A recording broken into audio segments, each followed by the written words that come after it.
All right, we are live. All right, welcome everybody to tonight's Monday Night Live. I'm going to wait here just a couple minutes, let some people drop in, and then when we get a few, I'll go ahead and get started. And uh,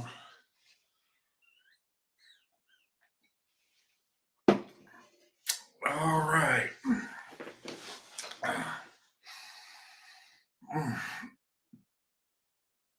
All right, welcome tonight. Welcome to tonight's Monday Night Live. Um, I want to welcome everybody. Thanks for joining me tonight. I don't usually go on Monday night. Um, had a doctor's appointment and had some things I had to take care of medically, so I had to take a day off to take care of my medical issues. So that's why I'm able to do this tonight. So, welcome, welcome, Sunkist, Careless Whisper, J10, good to see you. Mark Bavin, good to see you, brother. Uh, Bernice, good to see you. I'm sorry, didn't want to mispronounce your first name there. Welcome tonight, guys, to tonight's live. Caroline's Dreams, good to see you also. I'm doing good, Mark. I'm just doing my thing, working, doing a video here and there, and live every time I get a chance. Um, Tonight's live, I'm going to talk about interracial relationships, how to get out of the friend zone. Okay? Interracially, it seems that we get to that friend zone, we get a relationship with that person. Okay? White men, black women, or men of different races and black women, you get together and then you're friends. Everything's, nice. It's always good to have friends, but you want to take it to the next level. You know, either one of you do or you both do. Okay. And I just want to talk about how to get out of that friend zone and get into the relationship, get into dating, possible marriage. Uh, do I have enough coffee? Yeah, I'm not going to go too long tonight. I do have to work tomorrow. So, um, we'll have a good time and might go a little long, but I'm not going to go too long. But here's the deal tonight. I want to cover this subject. How do we get out of the friend zone? Okay. And I'm going to open up the panel and I'm going to let you guys come up. But what I ask is we stay on subject on this one. I really want to cover this. If we drift towards the end of the show, that's great. But I want to get your guys's, perspective on it. How to get out of that friend zone. For some, it's easier than others. Some have the courage to just go out and say it. Hey, I want to take this relationship further. I want to be more than just your friend. Some people can do this, some not so much. And also, you get those barriers. And then sometimes you think, is it the right time to bring this up? Or should I wait? Or, my opinion is the sooner the better, really. Um, you know, but anyway, I'm going to drop the link. So whoever wants to come on and discuss this with me can. Um, but like I said, I want to stay on this subject and I want to get some good info from you guys. Okay. I can tell you what I think. Oh, how did I know you needed this? Well, I think we all need this topic, But yeah, I want to really dig into this, guys. I'd love to have a panel come on and talk to me about this. If not, I could do it myself, but I think it would be good to get other people's perspective. So I'm going to drop the link, and if you want to come on the panel and talk about it, you're free to do so. So I'm going to drop the link now. And here it is. Okay. And here's the link. So if you want to come up on the panel and discuss this, I'm going to give you my perspective on it and my advice. But people have different ways of approaching this issue. You know, some are take a more forward approach, some a roundabout way. Um, I guess it would depend on the situation. How long have you been friends? Um, you know, and do you feel it's the right time? But when is the right time? Is there a right time? You know, obviously, if it's someone in the store you see that you're attracted to, you got to make your move now. But if it's someone you work with, you got some leeway with time. But you don't want to wait too long. You know, because some other man or woman might jump in your place. Uh, but anyway, love. Thank you for the $2 super sticker. I greatly appreciate it. Thank you so much. Cece, how you doing? Thank you so much, love. I appreciate it. Um, I really do. But anyway, I'm going to just start talking about it. If you guys want to come on, go ahead. If not, then it'll just be me telling you what I think. But the panel's open. Um, Now, when we get in the friend zone, okay, um, and that's good to start a relationship with friends. You should be friends first, you know, um, because you develop that friendship. You get to know each other, and you develop a little bit of a trust. And it's good to have that trust. Good to know them before you start dating. That would be the ideal thing. You be friends with somebody for a while, get to know them, figure out what their interests are, their hobbies, figure out, what you guys got in common, and the relationship. Figure out, is this person, good for me? Is this person, can I become one with this person?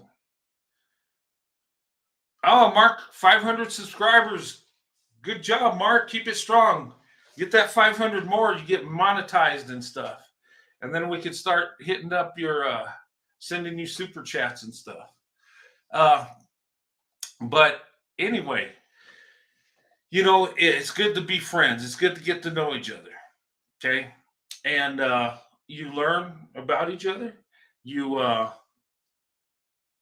learn their hobbies, their interests. And it's a form, it could be like courting. Back in the day, you would court to see if that person was meant to be your wife, or if you're a woman, the husband, right? To find if you pair up together good. Find out if it's going to work. Get a visual, get a small picture before you jump into a relationship. A lot of times dating with a lot of people don't end up with marriage. A lot of times people just date forever, and then they date, break up, go to the next person. That's a lot of what's going on today. But you know, before you can get to that date, you got to be the friendship, right? I mean, you can date right off the bat, and like I said, it depends on the situation. Um, how you want to, because if you know them at work, you can wait a little while. If it's somebody you meet in the store, you might not see again. So you got to make your move. You got to at least get that phone number, or develop a friendship that way. But you know, but there's many ways of getting out of the friendship zone. Okay, you can be, and here's the thing: you can do it the simple way. Okay, and this is, maybe you need courage to do it this way. I call it the simple way because it just goes straight to the point, right?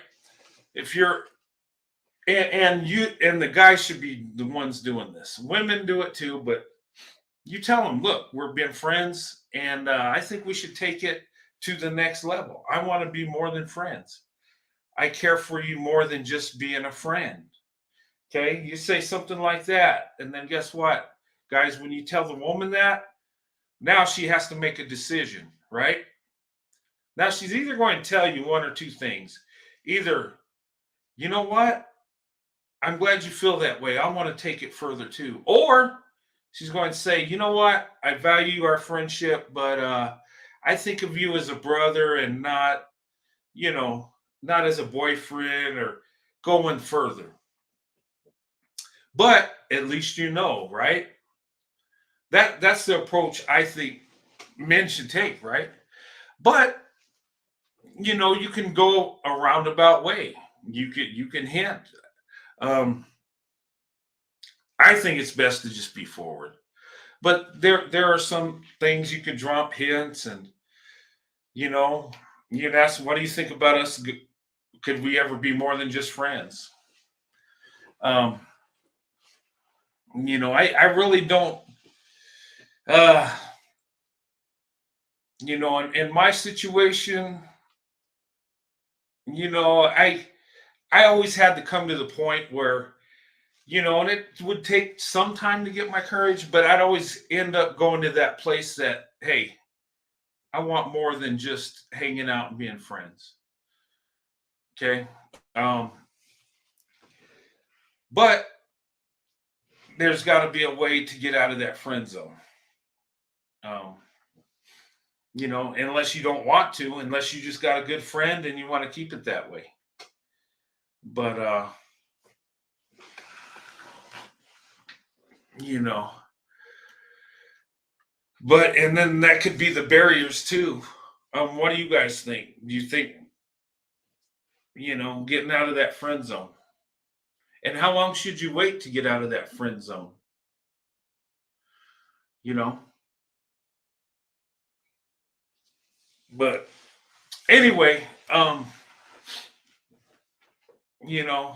think being direct and just telling that person, and it probably varies on the person.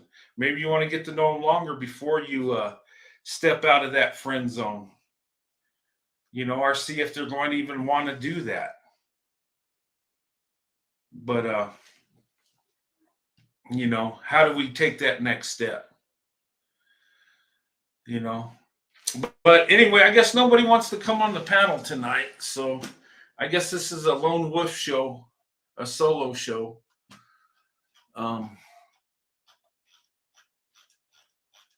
But anyway, but we talked about in the past, getting over those barriers to get to that friendship, to get in that relationship. I've made a couple videos about this, and anyway, oh, somebody's coming on. All right.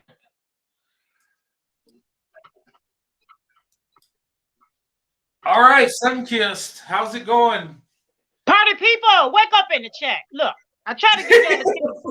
Look, I'm sick of y'all. Wake up in the chat. I try to give y'all a chance. Is my wig right? Huh? Am I on fleek? Let me put my locks on. Yeah, wake up good. in the chat. Yeah, wake up. Come on. Let's get this party on the road. Is my wig right? Brent, how's my wig? Is it crooked? It looks good. Looks good. Is it with a T? Yeah. What? Yeah, with the T. Is it with a D or a T?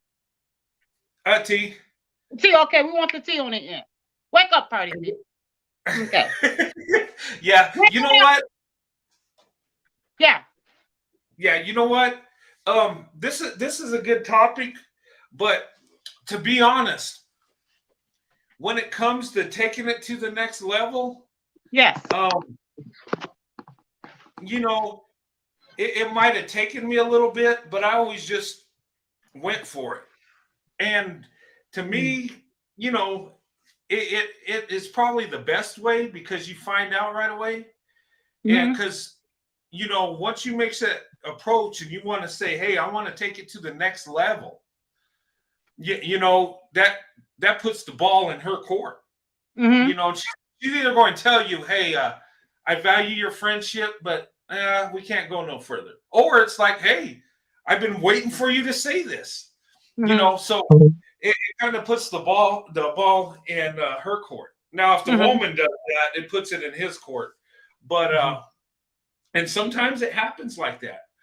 Sometimes ladies will do that. And in interracial relationships, a lot of times the women will get tired of waiting and just take their shot. Right. And sometimes that works. Sometimes the guy might be not have the courage, not want to risk rejection, or he might not even be thinking of it that way. But when you get in that friendship, and we all have friendships, who doesn't have a friend that's a different race and a different sex? Who don't? We all do, right? Exactly. But here's the thing. This is the burning question for women like me that doesn't like to pursue. Like, I like to cut up and have fun and act silly with a guy, like I did with Liam the other night. And it came off to something they were like, they thought I was being, a little thirsty. And I'm like, let me tell you something. Sun kiss don't have to be thirsty. Read the room. I am Crooks with an R. Crooks. Okay. I didn't turn down engagements, proposals, and all that. And so, but for those, when I ask certain questions, I ask for those of us. When I say us, I mean for women that are in the chat that really doesn't know how to do this. Now, for me, being that we're on this part, that really don't know how to come out of that friend zone, that may, a woman like me, I wouldn't know how to come out of the friend zone if I'm with a guy that I'm friends with, and let's just say I am attracted to him, but I don't want to step out of that femininity. I'm not gonna make the first move, and I'm serious about that. I'm like, I'm feeling him, but I don't know how to come out of it. I want to put that on you, Brent, for a guy. Yeah. That. I mean, you one of those guys like a unicorn. You just like, look, I ain't got time. I'm finna do it, But you're that unicorn. You just like one of those guys. Like, look, even if I get shut out the air, I'm going to the next. I'm gonna keep on until I find it. I know this is a difficult question, for a guy like you. So please do your best, okay? With answering this. What do I do? When women like with us, what do we do when it comes to that? How do we say, okay, how do I get out of this friend zone with this man? I'm attracted to him, but I don't want to leave my post as a feminine woman. I don't want to come on too strong and either chase him away, push him away, or make him think that I really am thirsty. And if I really am serious about this, how does that look? Tell us how do we do this and yet remain feminine, and stay in our lane? What do we do? That's a good question too, because if the guy don't make the move, I mean, with me, I had to make the move, and I had to work on it because nobody wants rejection, but you have to go for it. And after, not being successful over and over because you didn't make the move, and that was how I started out. I was afraid. I didn't say nothing. I would stare, I'd smile, or just be a friend. And I wanted to go to that level, but sooner or later I was like, you know what? I really want to be with her. So then once you make your move, you can do it, whether you reject it or not. And that to me is the best way, because you're doing what you're supposed to as a man. And if she rejects you, go to the next one. And once you get to there. Let me that for you, but for me, us ladies, what do we do? What do we do? How do we be rejected? I know what you're saying. You got to catch his eye. And here's the thing, men make their approach when they feel comfortable with you, if they're going to do it. When they feel comfortable, when they feel that positive energy, and there's nothing more attractive than a black woman that's confident but approachable. Confident and positive, but will talk to anybody. And here's the thing, you can talk to men you're not interested in, you're not going to give them the time or day, right? But being nice to them, that guy that you want to approach you, he sees that. He's like, wow, she's talking to him, and wow, because us guys look at that like, wait a minute, okay, so wow, I think I have a chance, right? Mm-hmm. And if you don't, at least you feel pretty confident because she's nice to everybody and she's confident, Mm-hmm. you know. So that gives us the mindset that, you know what, I might have a chance here. She talked to this guy, and you know what? And Oh, he because might not be we the like most social attractive. butterflies. Then, if we're social butterflies and we're not stuck up or arrogant or Yeah, persnickety or whatever, is that what you're yeah, saying? yeah, that does help. That, oh yes, most definitely. Okay. And I found that from what I see is women are more uh, successful on getting the guy they want by doing that. They're more successful having him make the approach instead of doing it the opposite way. Mm-hmm. Because you can go the opposite way, but it's some men love that. I mean, Mm-hmm. we'll all. And here's the deal: when women approach us, and I'm speaking for myself, when a woman was flirty and would be, you know, having a good time or just doing that, I never thought less of her. I thought, oh, that's great. And I felt I have a chance. And and that's the thing. That's like dropping the hanky and say, hey, everybody can talk to me. So guess what? And ladies, think of it psychologically. If some guy that you think is the best looking guy, right? And he's nice to every lady in there. He talks nice to everybody. He's real positive. Wouldn't you feel you got a chance? Mm-hmm. And you're more attractive than these other ladies? I mean, Mm-hmm. just psychologically. And beauty's in the eye of the beholder. So I don't want to get it into where, hey, I look better than him or her, so I have a chance. No, what I'm saying is, if you're open to everybody, guess what? He'll feel more confident to talk to you. And you know,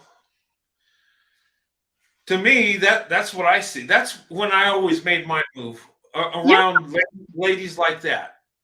Ones that look like they're upset or something bothering them, I would stay away because I don't want to, I don't want to chew my head off. So, and that's just the psychological thing. No, you know what? That makes perfect sense because I find that whenever that makes sense. And that's why a lot of Black women say that they don't give contact to most, and this is not to bash Black guys, but this is why they don't give contact to Black guys, or they walk around and they immediately stop smiling and giving off an attitude because they think whenever they're nice to a Black guy, the Black guys automatically think they have a chance. And I've heard a lot of Black women say that. And Yeah, I always, I want to be that. I want to be the exception to the rule. I want to be the nice Black woman. Da, da, da. And I find that to be very true. Being, I'll be nice and da, da, da, and open and airy, and I want to be that. And it's true. What you just said is true. It is true. Yeah, but Yeah. it can open up to where you might not want to get the attention. True. Yeah, It's true. and you know what? Since you said that, I was thinking, and I've always thought this.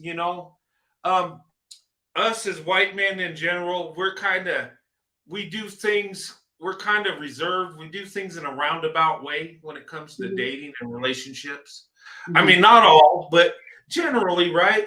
We go about it, we take our time, we ease in there. Black men, they seem to be more forward and just going for it. Both ways can be good and bad. If you're too forward, you could scare someone. You could seem like threatening, which you might not be, but you don't want to be so standoffish you don't make your move either. So I think as men, if you took Black men and white men together and combined how we approach, you'd get the perfect approach, I think. Mm-hmm. I'm just Okay, saying. that's But true. Oh, go on. no, I was just thinking, because you don't want to go too forward and you don't want to be too reserved. Both ways are good and both ways are bad.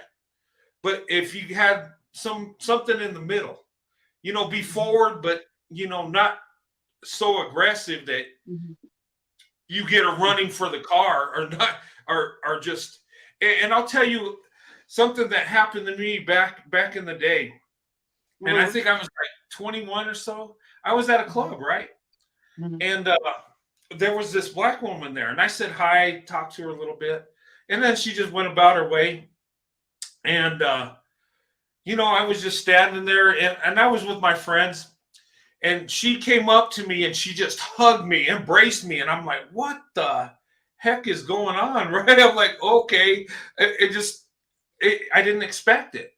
And it wasn't that she was hitting on me or trying to get with me. No, it wasn't that at all.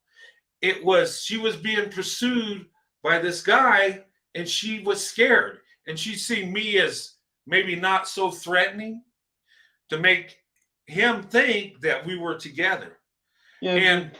And here's the thing, in that situation, I could have tried to manipulate it and try to get her number and get together with her. And I would have. She was attracted. But the thing of it is, she was scared. She was in a vulnerable position, and she was coming to me for help in that way. And she said, and I talked to her. I said, "What's going on?" She said, "This guy is after me. He won't leave me alone. So I'm sorry. I just hugged you to make him think we have something going on, and you look like a nice guy I could trust." So I was like, "Yeah, no problem." So she sat with me and my friends till her friends came and picked her up.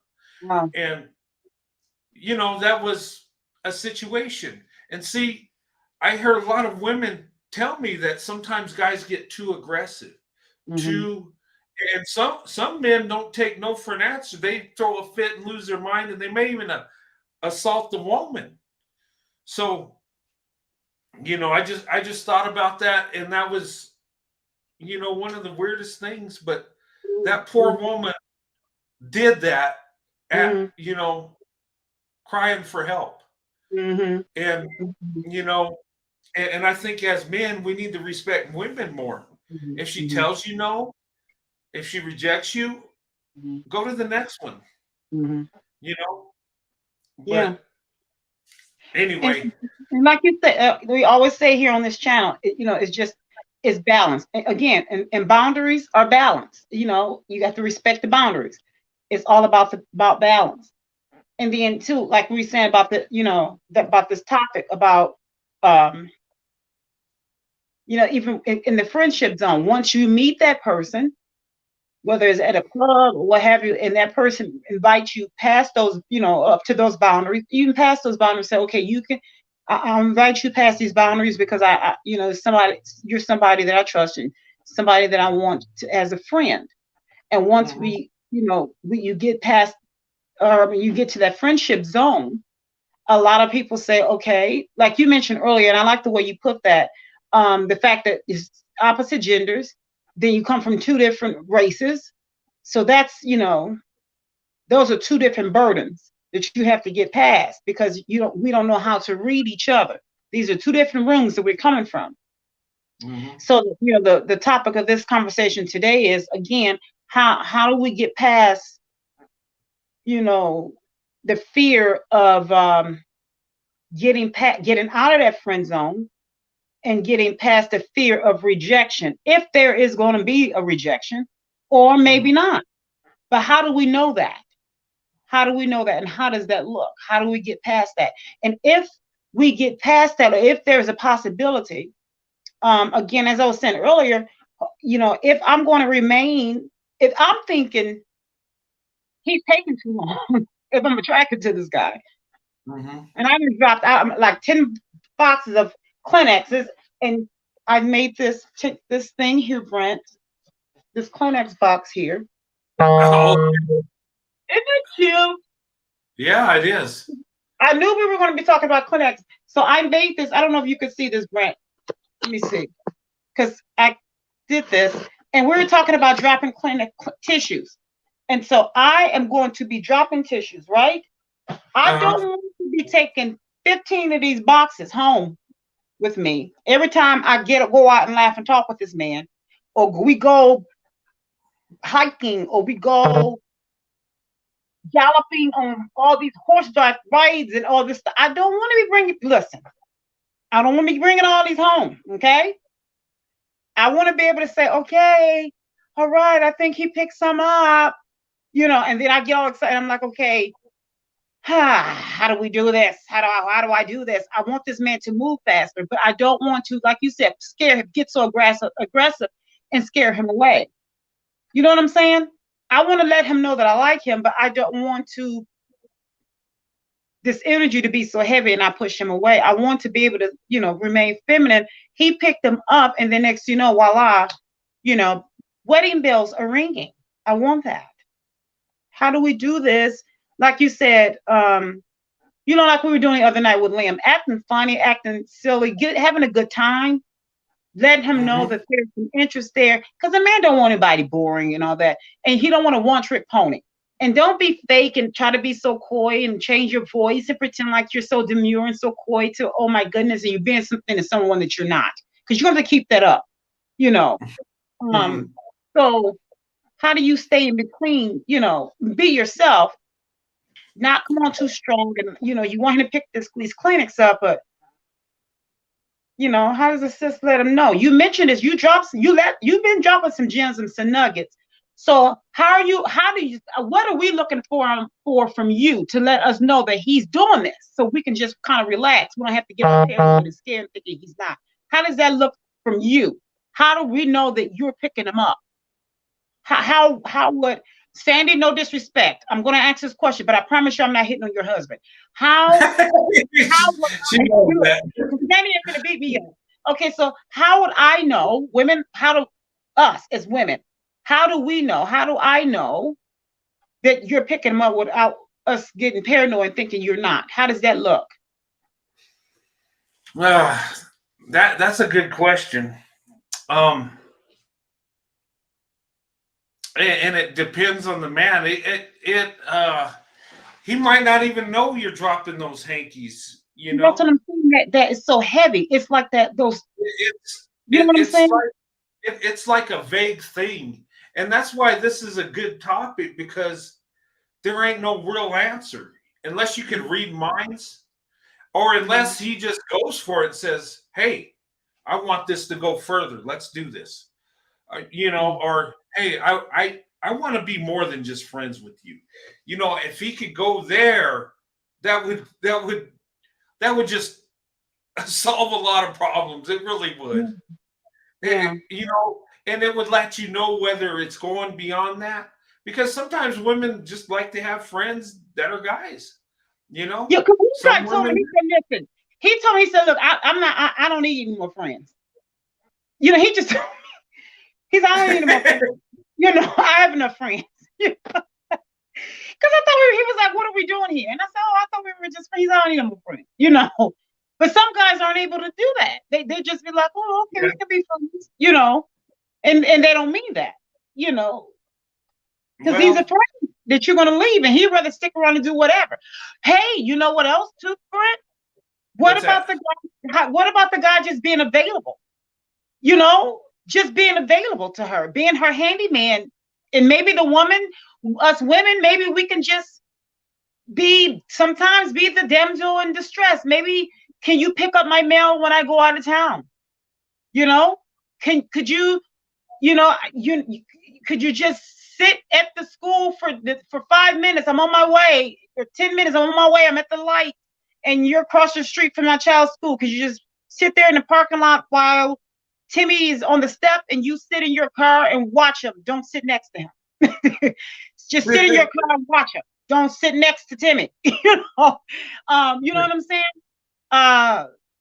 Whatever. Maybe could you cut my grass or whatever? Maybe, you know what I'm saying? Maybe maybe you can be the available handyman or what have you. Maybe that could be.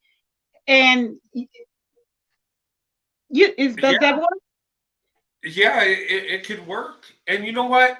Men feed off that when they're actually helping you, when they're doing stuff for you. And Mm-hmm. if they really care for you, it makes them feel good. Yeah. Because And women, ladies, I'm sorry, go on, and, I'm sorry. and ladies, if you're not interested, you can have them remodel your kitchen and house and then say, you know what? I just value you as a friend. And then you get your house. That would be so mean, though. Totally Did you renovate. come up and say, what? This is an empty lot. What are you? Didn't I used to live here? Here, bulldozer her home now. No, just kidding. But Yeah. yeah. Maybe that's a suggestion. If maybe she need a ride to the airport, be dropped off and picked up. I've done things like that, Um, yeah. You know what? And guys, that's a good way to see if a woman's interested because how you were saying that, a lot of times when women are interested, they'll ask you to do things for them. Mm-hmm. They'll ask you to pick them up. They'll ask you, and I found there's a lot of women that do that. And if you pick up on it, okay, why does she want you to help her? Why does she want you to do this and that? Maybe she wants you to keep coming over to make your move finally. Because she wants him around. Al Roker did that for his wife. And Al Roker is not a looker. I'm not being mean. He's loaded, but he's not a looker. And this is prior to him. I'm sorry. What do you mean? That's a man's man there.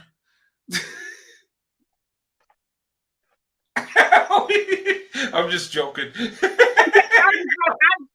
I'm not going to. You have the mic. That. So, Okay.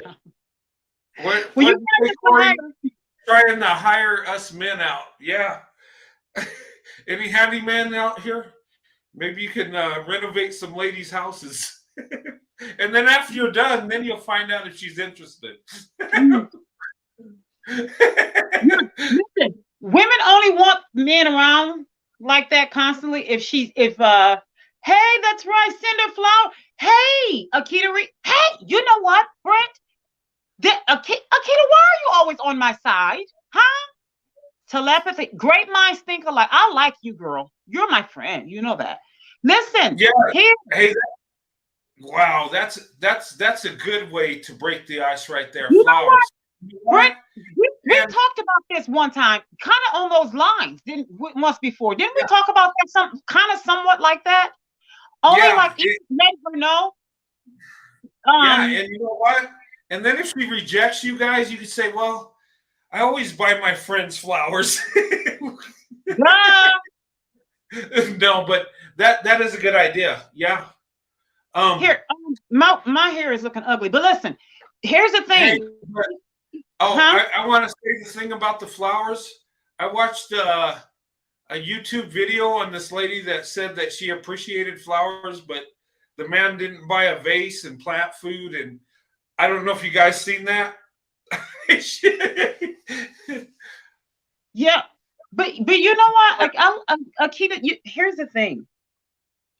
No, that's a great gesture. That's a good suggestion. Akita, listen, I need you to email Brent so that he can give you my email address. Listen, here's the thing, Brent.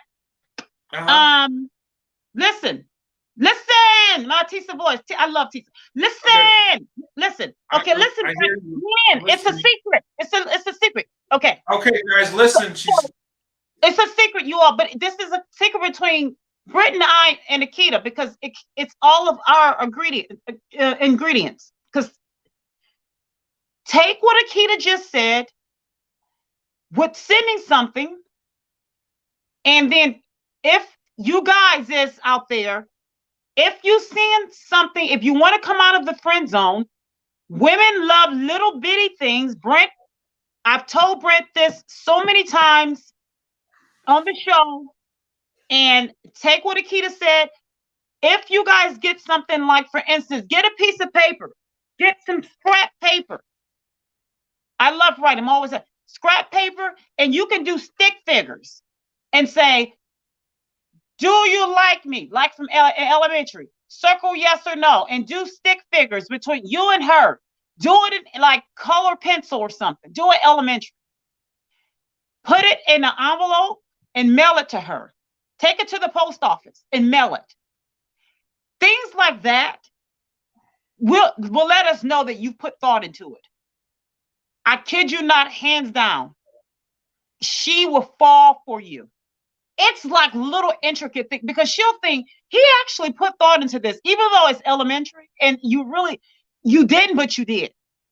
And you take it to the post office and she'll think you went to the post office and you must take it to the post office and have them stamp it. You better do it. You guys better stamp it and go and have it stamped. And you go and have it stamped and take it to the post. She will fall for you hands down, nonstop. You would have her hook, line, and sinker. I kid you not. Let me tell you something. If Al Roker can do it and he used to do things like buy groceries while his wife before, and they were just friends, and stock her shelves while she was out on a business trip because he would feed her dogs or what cats or whatever, and pick up her mail, things like that. And so he would go the extra mile by stocking her cabinets and her refrigerator and throwing out the old foods, whatever. And when she got home, things were done for her. Little, not little, but things. And she would notice those things. Listen, look how long have they been married for? Successful marriage. And they're a Black couple. So it's not about just Black and white. They're a healthy couple. You see what I'm saying? Longevity behind them. So listen, that's another Russell Wilson and Sierra couple. Hands down. I don't particularly care for the guy. I mean, but here's the thing. You mean you don't have his poster on your wall? I'm just joking. No, okay. I'm not. Nothing against Al Roker. Okay. Sorry, that's all. But okay. Okay. Yeah. Oh, this comment here, it caught my eye.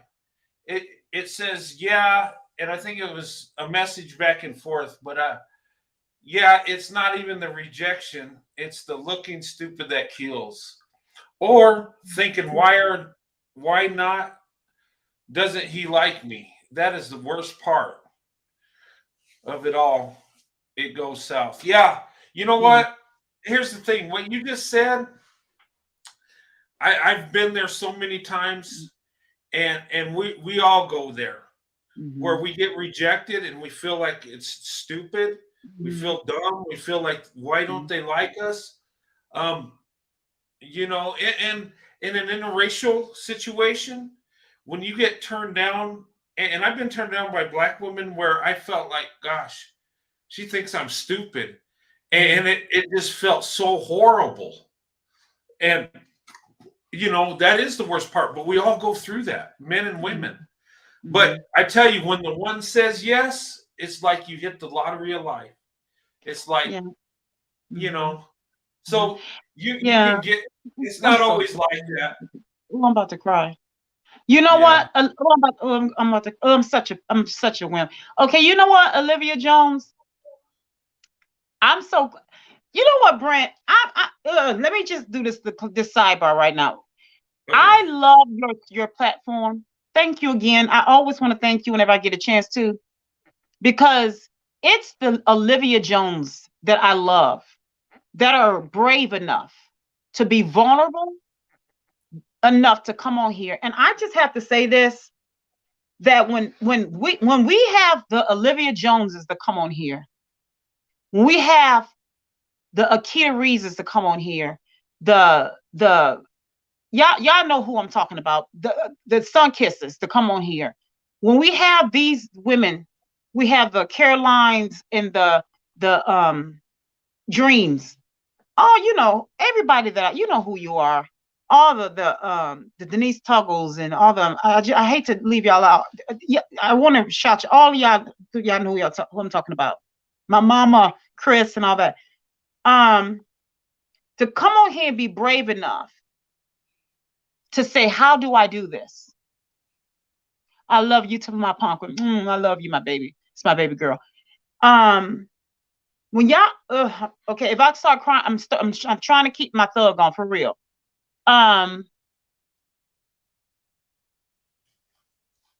When y'all come on here and y'all say, I want to bear it all, and say, I don't like it when Olivia just made that comment. It's not like these women are ugly. These are not No. ugly women that come on here and say, I come on here because I'm ugly, or I'm less than, or I am XYZ, or the bottom of this. That's not why we come on here. And I say we, us, including I. We come on here because we want to better ourselves. Life is not about remaining stagnant. It is about elevation. I have 2 therapists, and I am okay with that. Why? Because I wake up every morning and say, how can I become a better me? So I searched, I looked, and I kept on fighting for different platforms. I looked for everyone that looked like me, and every woman that looked like me rejected me. So guess where my God led me? To a man that is white. And I landed here, and he said, come on, without even knowing it. And that's why I constantly thank him. And I thank his wife that looks like me and that was strong enough and secure enough and had a backbone that is thick enough to say, go on, sis, because he ain't going nowhere. And she said it in a secure enough way to say, go ahead, you can have him. You can have whenever he's willing to go on. And I value that. And so my thing is this, Olivia Jones, I thank you, my sis.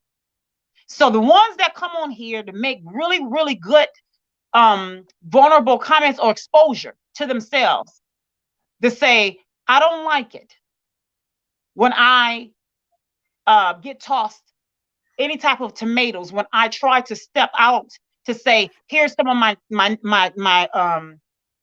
what do you call those? My tissues, or my what do you call those? Hankies. Hankies. And then you share it. Thank you. Thank you for those women, for those women. Not just a lady. A lady can dress up and be pretty. Anything can dress up and be pretty. But a real woman will step up and say, you know what? I'm trying to climb up, but let me reach down, like Gail said about open. Let me reach down and pull you up. When it's everywhere, whichever way I can. I rock out with women like my girl Chrissy that's coming on. And I love my afros and all of them. I rock out with women like that. Not the ones that sit behind the avatars and type up mean things, or to try to nitpick or brag or whatever. These are the sisters that I rock out with, for women that try to help women like me and the other ones, or each other. I rock out with that. So you know what, Olivia? Thank you. And you're more than welcome. Thank you. And I thank you. I thank all of you all. You all are what I call the fabrics of a sisterhood. And I have chill bumps by saying this. You are the ones that I rock out with. Thank you. I thank Brent, and I thank Sandy, and I thank you all, because that is what I call the sister code. You all are the ones that I call a sisterhood. Okay? Not just because of the color of your skin. I rock out with you all. So thank you, thank you, thank you. So Olivia, to you, what the comment that you made, it is awful. It is awful for a man, and it's not so much because I've had guys to propose to me. I've had guys to make me feel like I'm that one. But just because he made me feel that, it was really him making me think that, because his actions, even though they may have been covert, I saw them because I look at the whole picture, or I look behind what he has done or said, and I had to figure it out. So it is an awful feeling. And that is why we have this platform. So I applaud you. Thank you for being vulnerable enough and not throwing tomatoes and say, well, I don't have that problem, or I don't need that, or well, that doesn't belong to me, or you're not talking to me. If I'm not talking to you, then I need you to step to the side so I can talk to the sister that saying, well, I need you. I need that comment, because you know what, Olivia? I need your comment. I need that comment. So when the next sister that step up and answer that, I will hear them. So I can use that, so I can elevate, so that I can ascend and be a better me tomorrow. So thank you so much. Thank you. Hi, Chrissy. Okay, Brent, take it from me. Hi. Hi, Brent. Hi, Sunkiss. Hi. I'm fine, thank you. How you guys doing tonight? Good. How are you? You doing all right? I'm yes, I'm great. It's good to see you. How is your son doing? Because I've never gotten a chance to speak and see how he's doing. How is your son doing? I cannot believe you stole somebody's child. You're keeping it. My baby's sleep right now. Like usually when I get on, just knocked out because they have like a I don't know what you want to call it, like a action packed day. Even though we're usually in the house, but they go to school virtually, so just Yeah. be up and about, and then crash course right in the bed after bath. You have how many babies you have? Yeah, Just the one. just the one. And you say he's 12. She's 11. Oh, oh, it's a girl. She's 11. She's turning Okay, 12 this year. Oh, nice. that's amazing. Congrats to you. Congrats to you. Oh wow, Thank you. I cannot Hey, believe it. Oh, I want to answer this one here. Hurt people hurt people. That is true. But yes. here's the thing. Mhm. Sometimes hurt people can embrace hurt people also. I come from a place of hurt, and I told you why I think that, I've had attraction to black women starting when I was a child and growing up. Mhm. It started from a place of hurt, but it turned into a place of love. Mhm. And I think there's times I have connection with black women because they have kind of the same hurt as I do in a way. And it's kind of like you can understand where they're coming from on certain things. And that might seem weird coming from a white guy with black women, but sometimes we're not so different. Sometimes we got so much in common. And I think interracial marriages last with black women and white men because we're so much alike. We complement each other.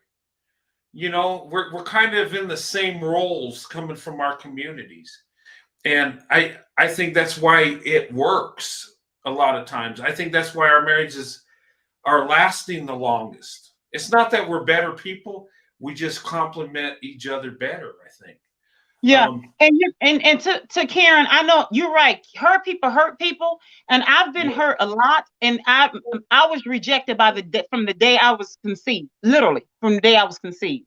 And if you look up PTSD, that a lot of that comes from that. From you can be rejected by the parent that doesn't want you, even when they find out that they're pregnant by you. Hurt people because it's by choice. It hurt people because that's what they seek out to do. And so Mhm. even when I was saying about the Brady Bunch mom, and you said that you may not want to be that, that's right. You may not want to be that. And I agree with you and I applaud you for that. So if you didn't want to be the Brady Bunch mom, okay, I respect that. You don't have to be her. But I was applauding the ones that want to be that. And I said myself, Chrissy's, and I was saying about other women. I named us. I didn't name you. I named other women. And I said majority of the black women. So those who come out and that come down behind their avatars and type out certain things, they come down by choice and make hurtful comments. But my thing is, hurt people have the sharpest edges, and sometimes they come to use them to yeah, continue to hurt people by choice. So my thing is, sis, it was not to come at you in a derogatory way. I was just talking to the ones that I chose to talk to. So my thing is this: sometimes hurt people by choice.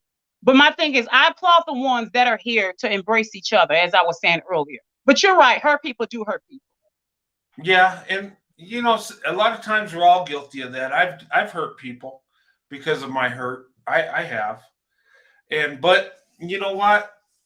I've also learned to love people because of my hurt too. You know, and I embrace black women because I was shown love at 5. And some people will say, well, what do you mean? She's being nice to you because you're a little boy. She would have done that to anybody. Yeah, that is true. But that kind of filled a void in my life. And I cling to that. And that means a lot. And Sunkiss, when you said that it's the little thing, Mm-hmm. that little thing was a huge thing to me. It still is. Uh-huh. But yeah. Mark says it's because we embrace the awesomeness of Black women. Mm-hmm. Yeah, a lot of times it's that way. I embrace the awesomeness of Black women all the time. I agree with you, Mark. Yeah. You guys are so sweet. Thank you for seeing me. Thank you, Karen. Yeah, thanks. Yeah, we are all human, but we're all very different. Well, yeah, yes and no. Yeah, I think we're all both nice and different, but yeah, we're all unique. That's what makes the world so beautiful. Mm-hmm. Yeah, and that's what I think. My relationship with my wife and how I feel about Black women. It's the individual in me. And I made this video today coming home from my appointment. I'm going to put on later, but I was talking about. Dang, I'm losing my train of thought. It was a good point though.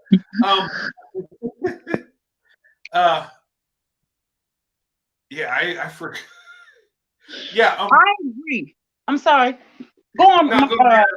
I'll come back to it. It was such a good point, and it just slipped my mind.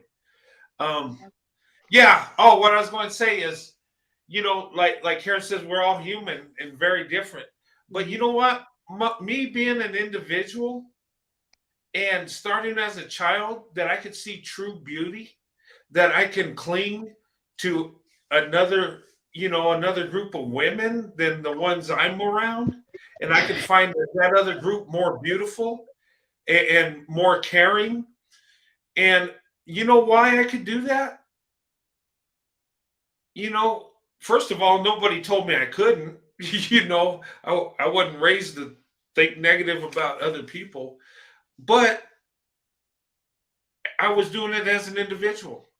I wasn't looking at them as, hey, they're different. I was looking at them as they have love, they have a big heart, and Black women are amazing. They're awesome. And I was thinking this as 5 years old, and growing up, that image was always there.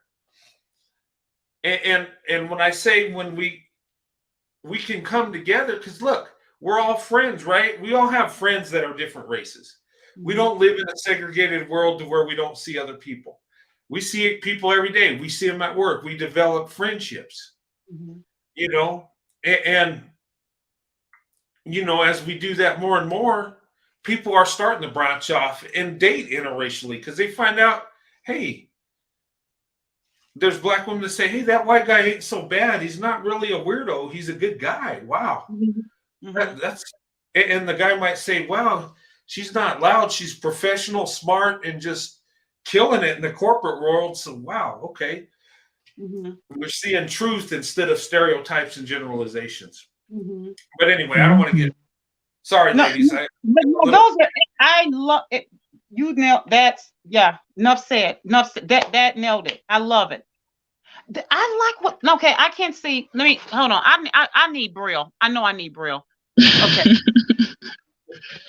Okay, Afro. Oh, what is this? What is this? I don't want to mess up this handle.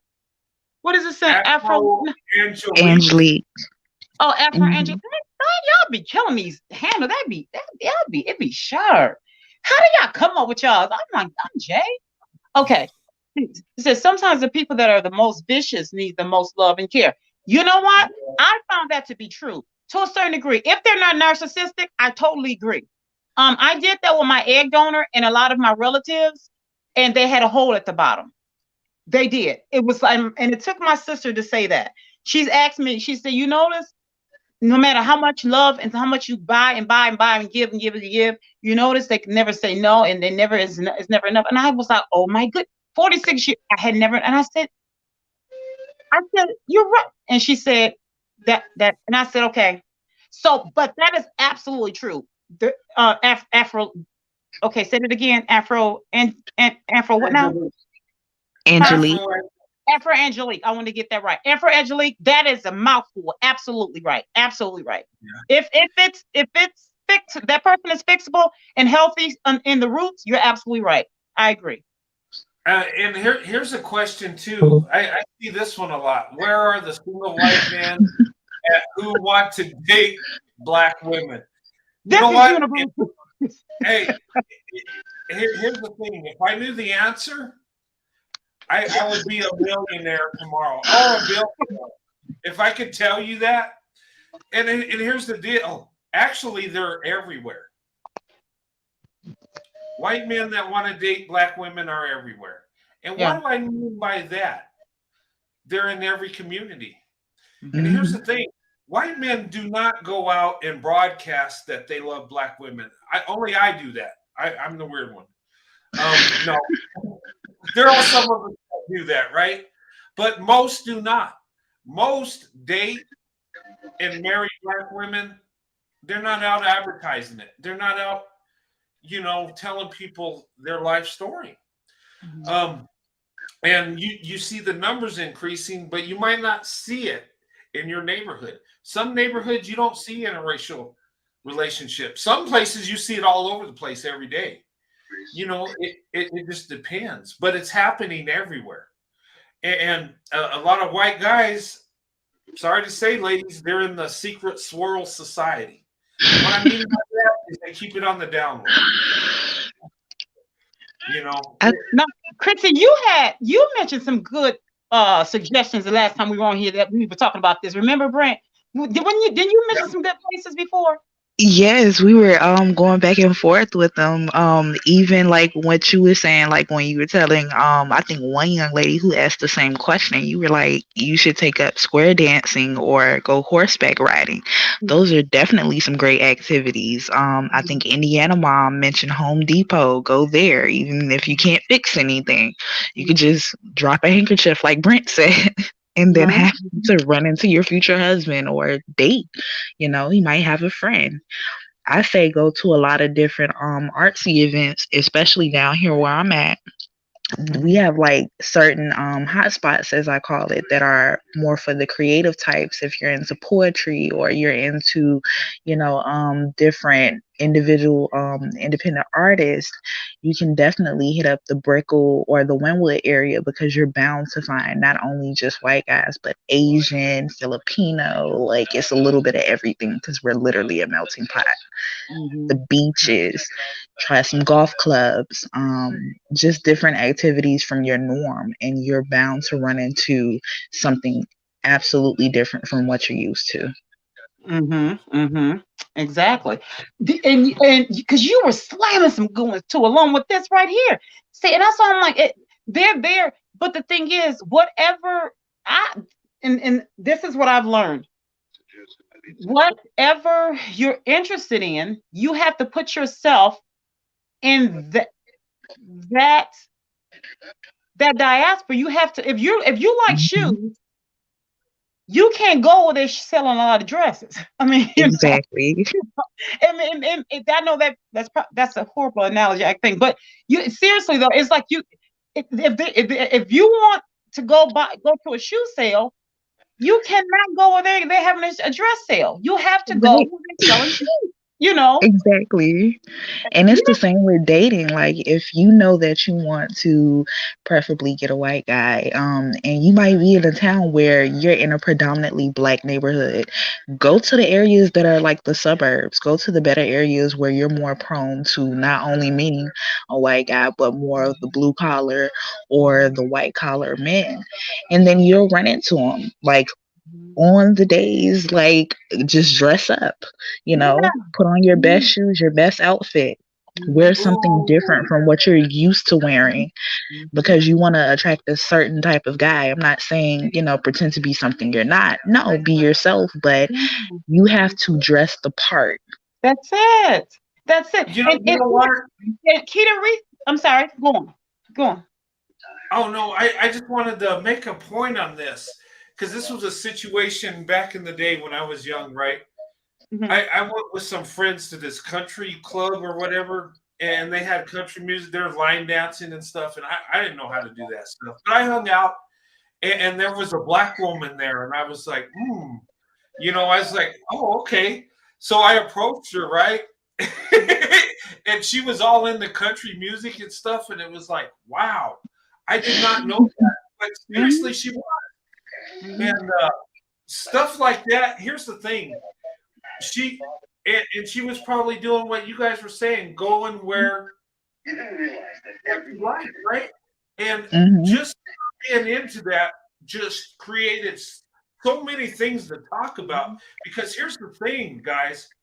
When something is different, when something is not in the ordinary, it catches your eye. And a lot of times we interracially date because that lady catches our eye. She looks beautiful. She got braided hair. She looks different. Oh my God, I'm curious. And it catches your eye. And people are attracted to things they don't normally see. Out of the ordinary. So, I mean, that can help you actually. It's true. Yeah. And listen, if y'all want to be the female version of Brent, the female unicorn, you gotta get on it. Okay? Y'all see these lights coming off. Okay? Now I can't see y'all, but y'all can see me, okay? Listen. Hey, I'll tell you something, ladies. Black women out of the ordinary is so attractive. I'm just going to say it. And because it's unique about you. It's different, and that's a good thing. I mean, be yourself. Don't try to be different to catch the eye.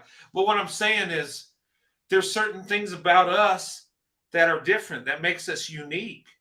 And you know what? If we learn things about people, we find out we're not all the same. We're not, created the same exact. We might look alike, but we're not alike in that sense. And just kind of like embellish what's already there. It's kind of like makeup. Don't change it. Makeup's not the change. Just to embellish what's already there. Just kind of like fluff up what's there.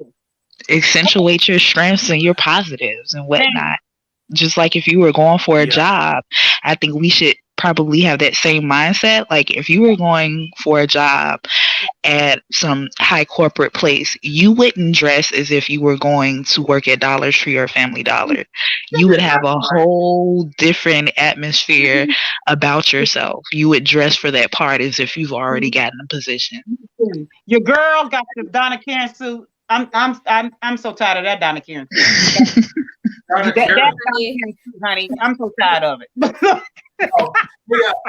I want to welcome Jay Manisha. Did I say Jay Mensa? Jay Mensa. Mensa. Sorry, I'm not good at pronouncing. It's okay. That's really pretty.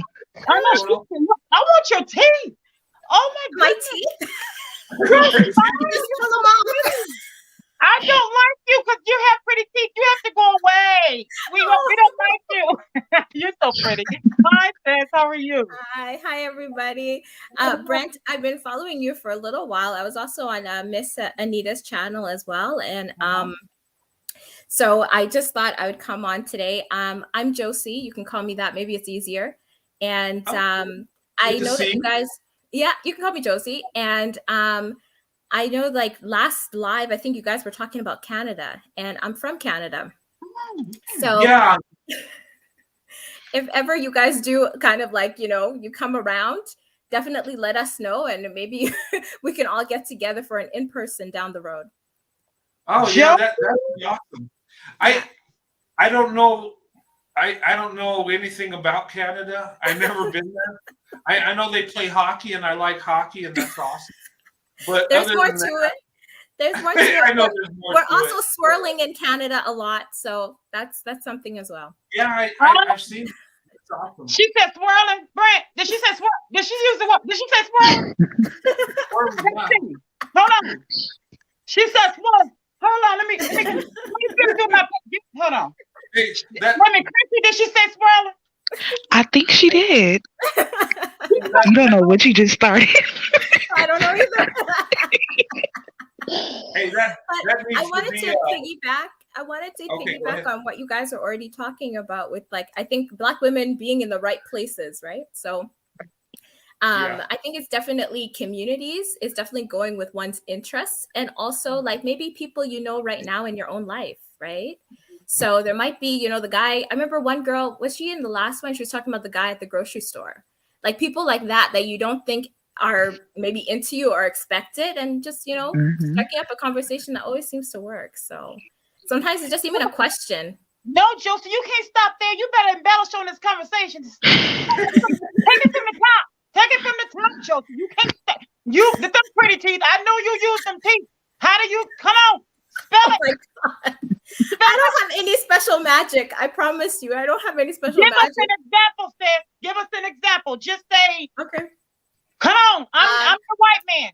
I'm the white man. I'm walking out. I'm pushing the car. Well, I remember one time my friend and I, we were just, I don't know, this guy, it wasn't like a potential date or anything, but we were just being silly. And we were coming out of a building and the guy was just walking on the sidewalk, right? And he happened to have like flowers with him or something.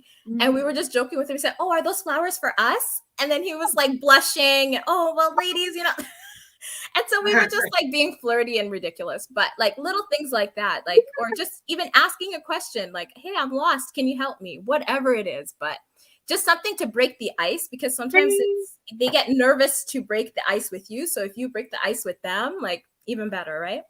Okay, another question. Okay, yeah. I'm finna grip. Don't go nowhere. Listen. So see, like what we did with Liam the other night. He was all, see, I know he went to work. They probably were like, "Oh my goodness, we have to keep this man around." So listen, let me ask you this. Now, with him being nervous and blushing and all that, is that a turn off or is that cute? I know it's just a reaction. So like, I would kind of just ignore it and think it's cute. How did you take that? How did you personally take that when he got flushed and all that and nervous? How did you view that? Did you take that as something weak or a turn off? No, we thought it was kind of cute and we just kept walking, and we I just know that that's somebody's reaction. That's it. So no, I wouldn't really use it against anybody. I think, no, it was cute. And then he just kind of kept going his own way. And we just were like, we just burst out laughing, but we got him laughing too, right? See?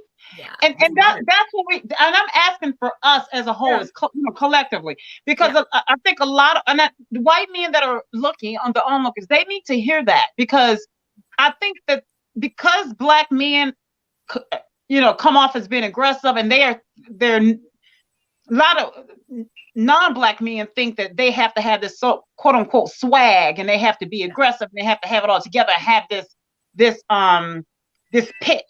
And if they don't have that quote unquote swag of a pitch, then they're not going to strike it rich with us.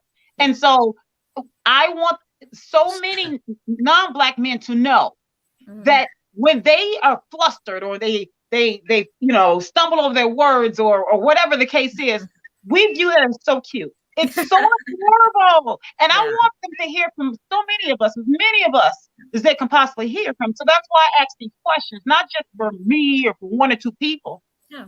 From as many Black women as they can. We like that. And we'll take it from there, trust. Look at this woman. Look at Josie, you white men that are look at Chrissy. Look at those beautiful eyes.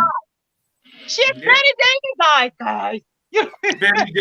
A lot of times the things that we see, like we're attracted to, they might view it as, "Oh, I'm so nerdy, oh, I'm so dorky." No, that's absolutely freaking adorable. Like, whatever they see as imperfections, a lot of times we like look for those characteristics in a mate or a potential person to talk to and get to know. Exactly. Look at Karen. Look at Karen Duff. She said humor is the biggest turn on. It eases the conversation. See, now, you white guys, listen, look at this. Humor is the biggest turn on. It eases the conversation. And like what she said, what Josie said, are those for us? That little bit right there got him all, that's it. Yeah. And I think the other way around too, right? Like also, I'm sure from Brent's perspective too, like I'm sure when you approach Black women in the past, sometimes we're the nervous one, right? But to know like, it's okay.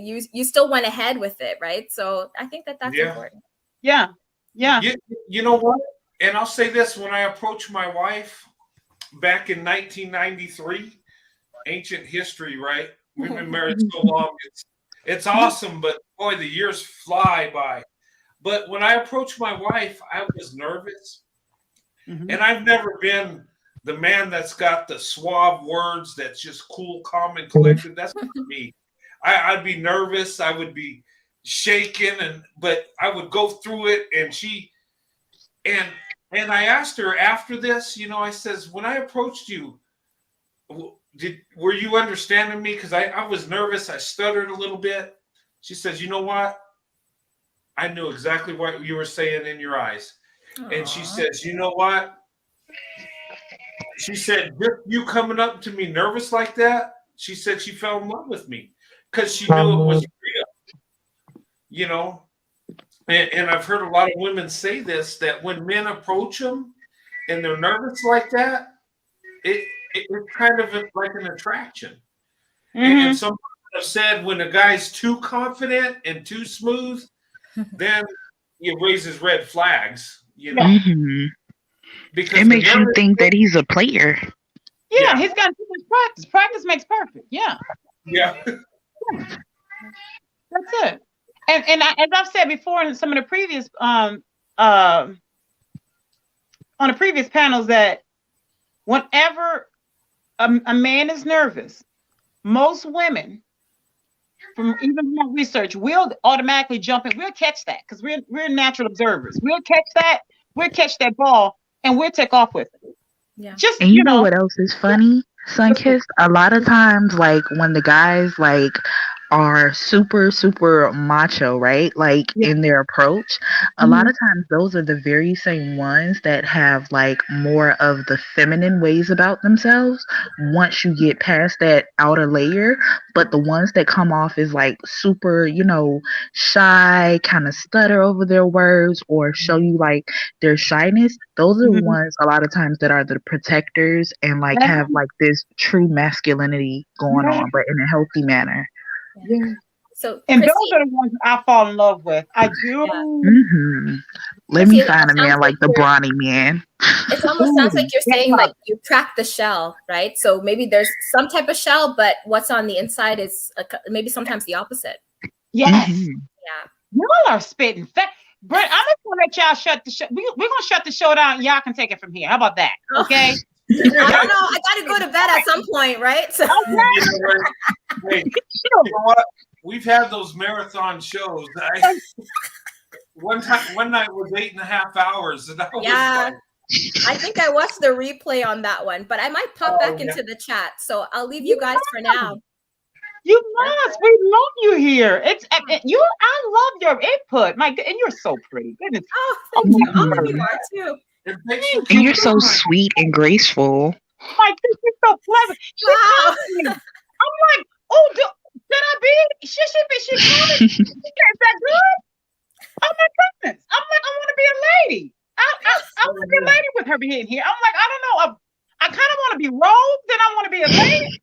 I don't know. I'm like, well, maybe she's bringing balance. That's a good thing. We bring balance around here. So, so clever. That shows the variety of Black women too, right? So how about that? Hey, listen. Is this a happy mistake, Brent? Is this a happy mistake? Mistakes are beautiful. I always embrace them. You're such a pleasure. No, that's a good thing because sometimes we make mistakes and it turns out to be a blessing. Like you guys remember doing paintings, and he would he's soft spoken. He talk about what he's painting, and then a little air. Oh, a happy mistake. I could do this. And it would be so beautiful. Yeah, and it was like I just thought about that when somebody tried to drag me on one of our shows. We got so out of whack, and I was like, "Well, that's a happy mistake." That's a happy mistake. Yeah. And when he said that, I thought, because it brought. I was like, that brought Bob. Ross. He would bring. I used to watch him all the time, but when I was a little girl, and he would say yes, and Brent brought that out. He said it would be a happy mistake, and he would take. It would be so beautiful when he would get finished because he would just take it and just continue to just turn it into something better. And I thought, when you being here, it just, and not to say that you're a mistake, but it's just like, I'm going, I'm turning into a lady. She's turning me into a lady. Is this a mistake? I want to be rude here. And you're coming, I'm going, oh, this is a happy mistake. You know what's funny though? That guy is more famous today than back when he was alive. I remember a little kid. I think I was like 3 to 5. I remember trying to adjust the channel and get the tuning right. You millennials don't know about this. We used to have to turn the knob, and we only got 4 channels, and we had to tune the TV so we could get a picture, and it was blurry, and you know, and I watched them because cartoons weren't on at that time, and you know that's all that was on. But I remember as a little kid watching them do his paintings and stuff, and you know, I see today there's shirts with them, you know, T-shirts with the guy, keychains, bobbleheads, all kinds of neat stuff. But that was my guy. I loved him. Oh my word! I used to just. It was either him or Mr. Rogers' Neighborhood. I would pretend like I was sick. Yes. Oh. Yes. Yeah. Oh, I was a Mr. Rogers girl. He did such a good job in embracing him, everything about him to play that movie. He encompassed everything about that man to play. And I thought Tom Hanks can pull that. When they were saying, Tom Hanks can. That Tom Hanks. That man. I'm telling you, what he could do. Who knew? He's so diverse. To Mr. Rogers, I thought, wow, that man. I need to find that man. I know this. Look, I gotta find my man. That sounds like Kimberly Elise on Diary of a Mad Black Woman. Yeah. I'm going to find my man. I know that's right. Karma's a beat. Listen, in my Tisa voice. Listen, I need to find my man, y'all. I know that's right. Says who? I can't see. I'm gonna move my notes on that one. Who? Well, hey, I'm going to you should have been in Miami. Huh? Hey, I said you should have been in Miami. I should have been in Miami? Yes. Why you say that? Because it's a melting pot. I think you would just be like looking like, you know what? I like him. No. That one isn't as fine as this one. This one is finer. You can put that on your trip, right? Your road trip. That's the next stop. Yes. Okay, we got Canada. Hey, you know what? We got Canada. We got Canada. Now we got my man. We got. What are you saying, Brent? Sorry, you were saying something? I was going to say my next location. Well, my overseas Captain Swirl on location. I think it's going to be Canada when I get an overseas trip. Fantastic. Come to the east side of Canada, kind of Toronto, Ottawa area. I'm sure you'll meet people that way too, like some people that watch your show. That would be nice. Yeah. Hey, if you guys that are from Canada, drop me places to go visit because I'm serious. I don't know nothing about Canada. I mean, me neither. It looks beautiful, and I know people from Canada, and they're really nice. You know, but I just never been there. You know, I'm in the southern part, the southwestern part of the United States. I mean, my state borders Mexico, so I'm way down south. So, but I would love to go to Canada. I think it looks really nice from what I've seen on TV and the internet and stuff. And I will get up there. Just come in the summer months, though. Don't come in January. Oh, yeah. I'm from New Mexico, so I don't do well in cold weather. So, Come like I would love it. June, July. That's perfect. Yeah. And you said in January, like that's your winter months? Huh? You said what, Chrissy? Oh, I was asking her if in January, like, is it snowing and whatnot? Oh, yeah. It's very cold. It's like, well, you guys work with Fahrenheit, so I don't know what that is. We work with a different degree, but sometimes you're wearing like a winter coat, a scarf, and a hat, and mitts, and you're still cold. So it's like, it's not the best for a tourist, right? So see, no, you just don't understand. I would love that because we live in Florida. Like, and Florida is super freaking hot. Like, even on the rainy days, a lot of times it's still very hot. So you can literally during wintertime still wear shorts, still go to the beach and not feel a thing. Yeah, in Canada, I don't know. Like even the winter months, we also go like right from the venue into our garage, into the car, and then to wherever, right? So like we try to avoid it, but sometimes you do have to embrace the weather. So sometimes we have like winter festivals and stuff like that, winter sports that we do. So you do embrace it the best you can, but yeah, as a tourist, no. I think I just Brent want to is see best. real snow. I'm not gonna Oh, lie. you want to see real snow? Yeah. Well, come Yes. maybe not even the dead of winter, probably come by November if you really want to see the snow, and then it's just beginning, and then you're okay. But I'm gonna I think step out so somebody else can come in. But it was nice talking to all of you, and I'll probably join the chat. Okay, thanks for coming up. It was good talking to you. It was such a pleasure. It was such a pleasure. Yeah. Such a pleasure for me too. Bye, you guys. Yeah. Bye-bye. Bye. Thanks.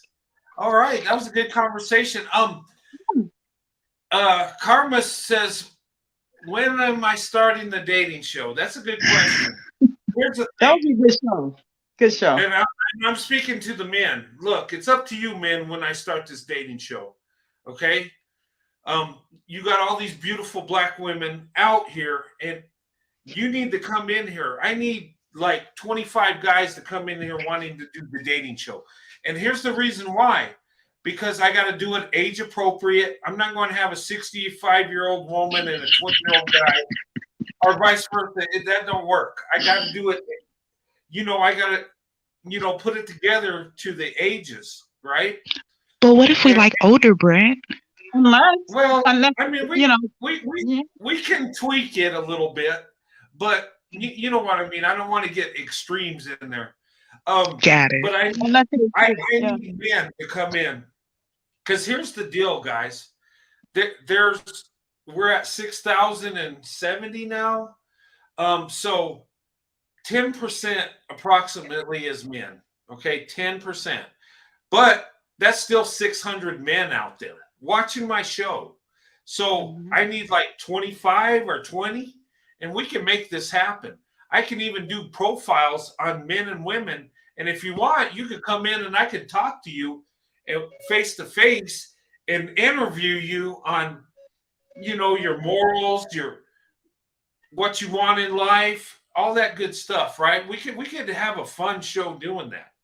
But I need the men in there, because I'm not going to have 10 women and 2 guys. That just 2 guys might be 2 4s, and the women are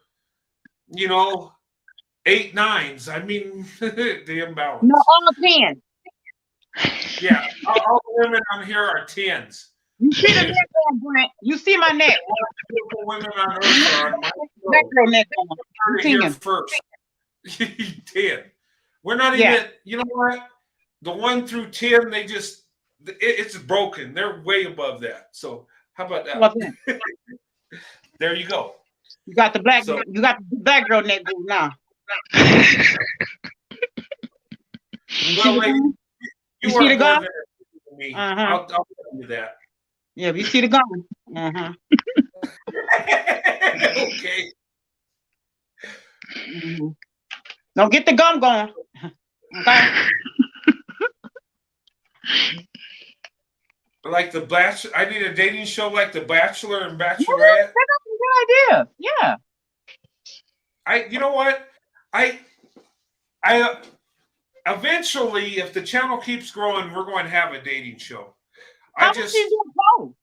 Frank, in the chat.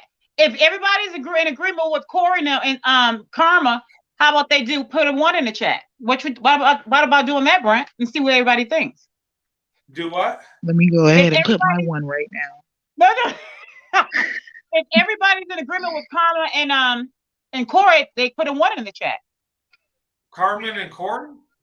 Karma and Corey, if they agree with these shows that Karma and Corey is suggesting, these dating shows, they need to put a 1 in the chat. Yeah. You know what? I'll start it off with me and Sandy, and we'll date each other and start it off. Yeah, I hear my baby girl, my baby in the chat, Akita Reach. I hear my little sis. Warm and friendly in here. Hello to the secret watchers. Boom. My baby. Y'all hear my baby speaking? Don't mess. Well, Don't mess with you. Hey, maybe Yes, come get maybe me, white men, ages 40 to 47. I'm gonna be like Bruno Mars and leave the door open. I'm done. look, Karma is all with right. it. Okay, Karma is with it. Like she said, don't. But she ain't watching the channel for nothing. Karma, that's what I'm talking about. Okay, take your stance 10 toes down. Go do your thug. Karma, I'm with you. We doing our thug together. We doing our thug together. That is dating with the purpose personified. Oh Okay. my goodness, I love it. Go ahead, Here, Karma. I'm with Karma. I'm with Karma. here's confirmation. Mark says all the women are 10 out of 10. That's Yes. what I'm talking about, Mark. Okay. We'll let you do So, 10. Okay. It's a win-win situation, guys. Mark knows what he's talking about. Okay, Oh, look Mark. at all the ones. All right. There's some more ones. 1, 1, 1, 1. I guess we're all ones. Mhm. Well, ladies, you're all 10s and I'm a 1, but No. You are not. I'm a good 3. We have it. Okay. No, we have it. No, you're a 10 too. That's right. Oh, okay. Awesome. All right. It No, takes but a 10 to have a show seriously, like this. I would love Mm-hmm. to have a dating show. I really would, guys. That is my dream on this channel, to actually get you guys to come on and actually have people meet each other, the right way. You know what I mean? Yeah. I don't want no fetishizing clowns coming in, and I don't, I want men that actually love black women, that want to be not just swirlers, but investors. Okay. What I mean in that, you invest in the black woman. I did. I'm married to a black woman over 27 years. I invested back in 1994, and an investment is a lifetime deal. It's kind of like the Supreme Court. It's a lifetime appointment. Once you marry the black woman, you're an investor. It's forever. And I'm an investor. But anyway, so I just wanted to break that down, what an investor is compared to a swirler. You start out as a swirler. It's like you work your way up, And I'm Captain Swirler. I'm like the trainer, like at Top Gun, I've been in battle. I know, and I'm training these young guys to be the Top Gun, to, become that investor, to graduate from the swirling, the ones that really love black women. Anyway, okay.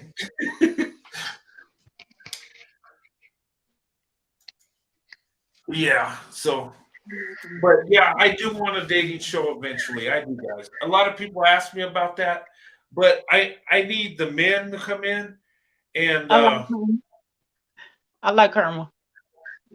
Mark on the screen. I want to see his face and hear his voice. Okay, Mark, there's your opportunity, brother. I don't know if he has Mark, you've been called out. Yeah, that's a call out. Karma, like, look, I ain't got time for this. I'm on this show for a reason. You know what? I think Mark's engaged, Karma, though. Oh, that's right. Oh, yeah. Let's see. I am the swirling hero. I'm Captain Swirl. If you guys didn't know, that's my alter ego, Captain Swirl. And you'll see me on location here and there. It looks like I'm going to Dallas on my next location. And I want to bring Sandy with me, so it's going to be much funner, much more exciting. Anytime my wife's there, it's a lot more exciting. So, see, that's what I'm saying. The man saying things like that, I'm like, look, I got to get me one of these. Oh, Karma. Look at the chat. It says Brent not anymore. He's a free single agent. Hey, look. Look, Karma. I think Karma's not what you think it is. Get up here. Get up here. Hey, both you guys, you know what I'm calling both of you out, Karma and Mark. Let's come up. Come on up. Hit the link and get up here. Hit the link. I said hit the link. I said hit the link and get up here on the panel. Right now. Get up. Right. Fill it up. Hey, oh, let me put the link up there. Get the link, Karma and Mark. Let's do it. Captain Swirl. Yeah. Okay, let me put the link up here. Copy, paste. And this is for whoever wants to come up. But I know we want Mark and Karma up here. Come up here. We want them up on the link. Come on, And Karma. did Liam ever visit again? No, he if you're watching, get up here. And Chrissy, I got we want you. Okay.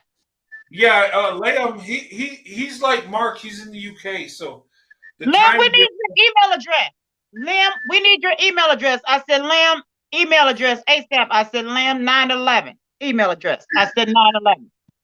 Hey, ladies, I need to step out for 1 second, okay? Okay. All right, go ahead and continue, ladies. Okay. I'll be right back. I won't be long at all. Okay, take your time. Liam, if you're watching, we need you in the chat ASAP. We need your email address, 911.com.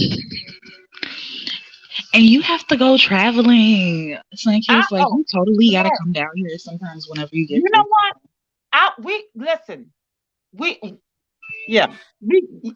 You sent your email address, and Brent has been really busy, but he said he's gonna send it to me. So I'm gonna get back with you. That would be so awesome. Like we're gonna have fun. Yeah, you are so funny. Yeah, but we gotta get Lamb. Listen. Get your email address so we can get you on this panel. Get on the panel, Lamb. Lamb, get on the panel, 911.com. And Mark is also from the UK. Oh wow, Yeah. that's awesome. You're gonna have to travel the world. Hey, I'm down for it. No, And I have a great excuse. I'm down for it. Like I have a great excuse. I love to eat, so. Oh, see, I'm a foodie too. I am a foodie. I'll try. Yes, I'm a foodie. And I've been wanting to travel so bad. I'm the type. I'll try it. You know. Mm-hmm. At least once. Anything, at least once. Yep, I will. But you know, I had caviar, and everybody was like, "Oh, you have," and I taste caviar. I was like, "This is what I don't." You didn't like it? I'm not bougie enough. I guess it's just my palate didn't appreciate it. I was like, "Is this all the hype?" I mean, I like fish roll pretty well, but usually only in sushi. I'm not gonna lie, like especially with my California rolls. I don't like sushi.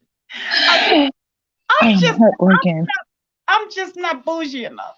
I mean, and like I said, I'll try it. I will try it. I'll try it. You know, I'll say, yeah, I'll try it. And once I get it down so that, and then I'll say, okay, I didn't regurgitate, so it's there. I can say I had it. All right.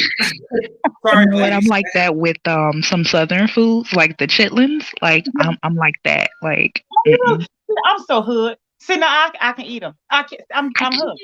I could never get past the smell. Like no matter how much they used to cook, I mean, like clean them or whatever with vinegar, lemon, didn't matter. Like I just couldn't do it. See, I don't eat on anybody's because you have to know how to. See, the other ones that I trusted that could clean them, I don't deal with them no more because I don't deal with my relatives anymore. So I'm like, oh, that's a wrap, and I'm not cleaning them because I can do tedious things, but cleaning things, no, I'm not. You can have some of my aunts. They love them, but they're like backwoods people. So you know, they totally like used to go out and hunt and do this and do that. And I mean, like not just the typical stuff like rabbit and all of that. No, I mean frog legs and the whole nine. I do frog legs. I do. I'm hood. Are you guys talking about chitlins? Yeah. Do you eat chitlins, right? No, I never have. I've been threatened with them when I married my wife. my mother-in-law always told me she's going to make me chitlins. She never has, but I mean, she makes a lot of collard greens. I eat those all the time, but chitlins I never have. But my grandparents ate chitlins, you know, and they said, "Oh yeah, we used to eat that." It's you know, pig intestines. And my grandparents went through the Great Depression, so when they had an animal, they didn't waste nothing. They ate it all. And yeah, they told me, yeah, we had it. I thought it was like a black people thing, but white people have eaten it. You'd be surprised, and a lot of Southerners, you know, here you'd be surprised at how they eat. I'm like, no, some of the things they eat here, I'm like, no, I never had that. Okay, I tried, and I'll be like, who knew? And a lot of white people here eat better than the average black Southerner. I'm like, these white people know how to eat, you know. But yeah. Well, I know how to eat. That's something I'm good at. You haven't had. You gotta have. You can't call them when they say chitterlings. I'm like, well, you clearly you're not ready. Right. I'm not ready. You're right. I'm not even going to pretend I'm ready for that. You got to go ebonic on them. Brent said, "Wait, I'm not ready." Yeah, I'll admit it. You got to go. When they say chitterlings, I say she wasn't ready. No, you have to go ebonic and say chitlin. You got to go lazy on them. Chitlins. Yeah. I've done the hog maws. Yes. Yes. The hog maws and the hog head cheese. Alligator meat. You Akita, I knew. See, this is my baby right here. This my baby. This is my child. Right here. This my child. Y'all just didn't know it. This my child right here. Akita, this my child. You know what? I have eaten rattlesnake. I've eaten that. If that's. I want some. Now that I'm not afraid of them anymore, I'm not afraid anymore. Like the little boy. I've never had it. Yeah. What does it taste like? Rattlesnake. Rattlesnakes aren't aggressive. They will leave you alone. Actually, people get bit. They run up on them and startle them. Actually, rattlesnakes will not mess with you if they know you're there. I used to have a phobia of snakes anymore. But when I walked away from my narcissistic relatives, I'm not afraid of snakes anymore. And I used to not be able to watch them on TV. If I saw them on TV, that was it for a week. I couldn't sleep alone. Literally couldn't sleep alone. But now, no. I went to a place where I was able to sit and watch them slither around. I sat there and watched them slither. I love snakes. Like, I fell in love with them. Yes. That and spiders. Like, if I could have pets, like, those would be my pets. Okay, I'm back. Kick myself off the stream. Oh my God. Sorry, guys. Wow. I hit the wrong button to kick myself off. Okay. I was like, oh, I had to step out. Then you came back. I was like, okay. I was getting out of line, so I blocked myself. I put myself. So hold on, I'm getting out of line. Let me block myself again. No, Akita was right. Yeah, Mark. You know what, Akita, and Mark, they had an alligator. I had some while I was in Detroit. I'm originally from Michigan. I had some at a restaurant in Detroit, and it's really good. But they also had, I can't remember where it's at. They said they cook all these, deep fry all these different places. I mean, different meats like that at a what do you call those events? Where they set up all these booths and all that. My mind just went blank. But yeah, alligator and all that, and it's surprisingly good. Mine was a little salty. I mean, well, yeah, it was a little salty, but it wasn't too bad though. It wasn't bad. But yeah, I have more. I eat some more of it though. But what does it taste like? Because I've heard so many people like say that things like that. Some of them, they say everything tastes like chicken. So it's like at this point, I don't know what to believe. Chicken. So why eat the other stuff? Just eat chicken. Why? I think just so people, it's kind of like a status thing. Just be able to check it off your bucket list and say you had some. That was my reason for eating. Mm-hmm. I think so. To me it was. Yeah. But it wasn't bad. I was like, okay, here we go. And I ate it, and I was like, oh, well, give me some more. I mean, where's its foot? I mean, it was just like that's it. But it wasn't bad. I mean, you know. I want to try some. Do they have hey, I got a question. You're from Florida, Chrissy? Mm-hmm. Yes. Do they have like events where they serve alligator or mess Yeah, with alligator? we actually I live really close by like the swamp area, like the Everglades. So we have Uh-huh. like literally a whole restaurant dedicated to different parts of alligator. And they have some that they barbecue, they deep fry Ooh, it, and they barbecue. have a southern place too that they also make the deep fried gator. They have them gator bites. Chrissy, Yeah, I'm come gonna Yes. have to go to Florida and check that out. You know come what though? over. Mhm. This brings memories, right? Of me and my wife when we first got married. When I went in the army, right? My first duty station was Fort Sill, Oklahoma, out in the middle of nowhere, and that was the first place we went to, and they had and close to the Oklahoma Texas border, they had like rattlesnake festivals. We went to some little town. Mhm. I don't know if it's in Texas or Oklahoma, right on the border though. And Mhm. I mean, they had it was like a big event, and they had rattlesnakes, and these guys were, handling them and doing stuff, and they were serving rattlesnake meat, and Mm. it was a huge thing. It was like a county fair type thing, Yeah, and yeah. Same yeah, stuff. but I remember, and it was in the middle of nowhere. We went to this thing, and I mean, Mm. there were people like walked out barefoot asking if we wanted some corn chip pie and stuff, and it was just So what now? Corn corn chip chip. pie. Yeah, Corn? Wait. Corn? No, where you seriously, I'm put, trying to process where you this. put Corn? it's where you put chili on Fritos, corn chip pie. Okay, I was trying to picture that. It's so It's it was actually pretty good, but okay. yeah. Okay. But I That don't know. sounds They were selling delicious. stuff out of their homes during this big event. It just seemed kind of. I mean, we had a good time, but it's just kind of odd. You know what? I can turn up or turn down. I can go to the best event where it's really refined and nice, and for the creme de la creme, the upper crust, and then I can go and not have on no socks and shoes and be just as redneck.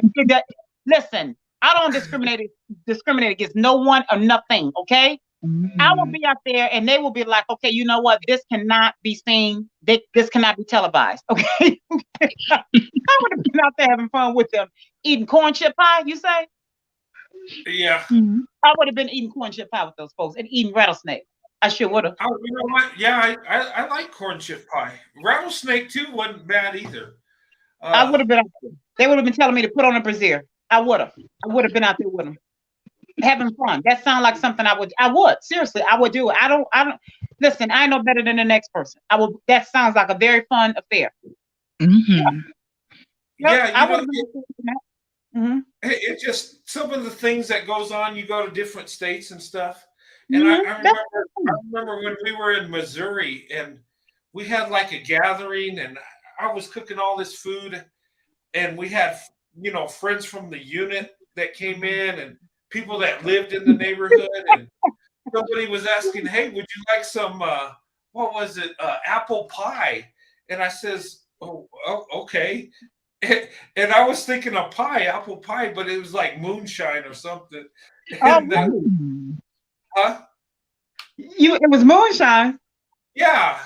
It was like It was and they call it apple pie.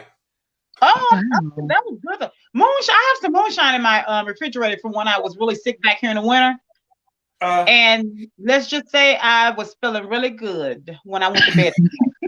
yeah. I went to That's bed feeling mighty fine. You understand? And I've had it for, like I said, back in winter, and I still have this much left. Papa gave me some about like this, and I have like that much left. And I listen. Your girl was feeling good with a T. I tell you that stuff's potent though. That's like what, I Yeah. don't know, 90% or something crazy. But Yeah. Mhm. Uh-huh. but I you woke up the next day trying to figure out who I was. You're not the only one. Like I've been there before. Like I had some old fashioned hooch. Like really something that probably from my father's time, and I was literally walking on clouds. I didn't know what was going on. I just know I made it home. I don't know how I got home. It just felt like a cloud just came and picked me up and took me there. Were you taking big large steps, Chrissy? Yes. You know what's crazy is Karen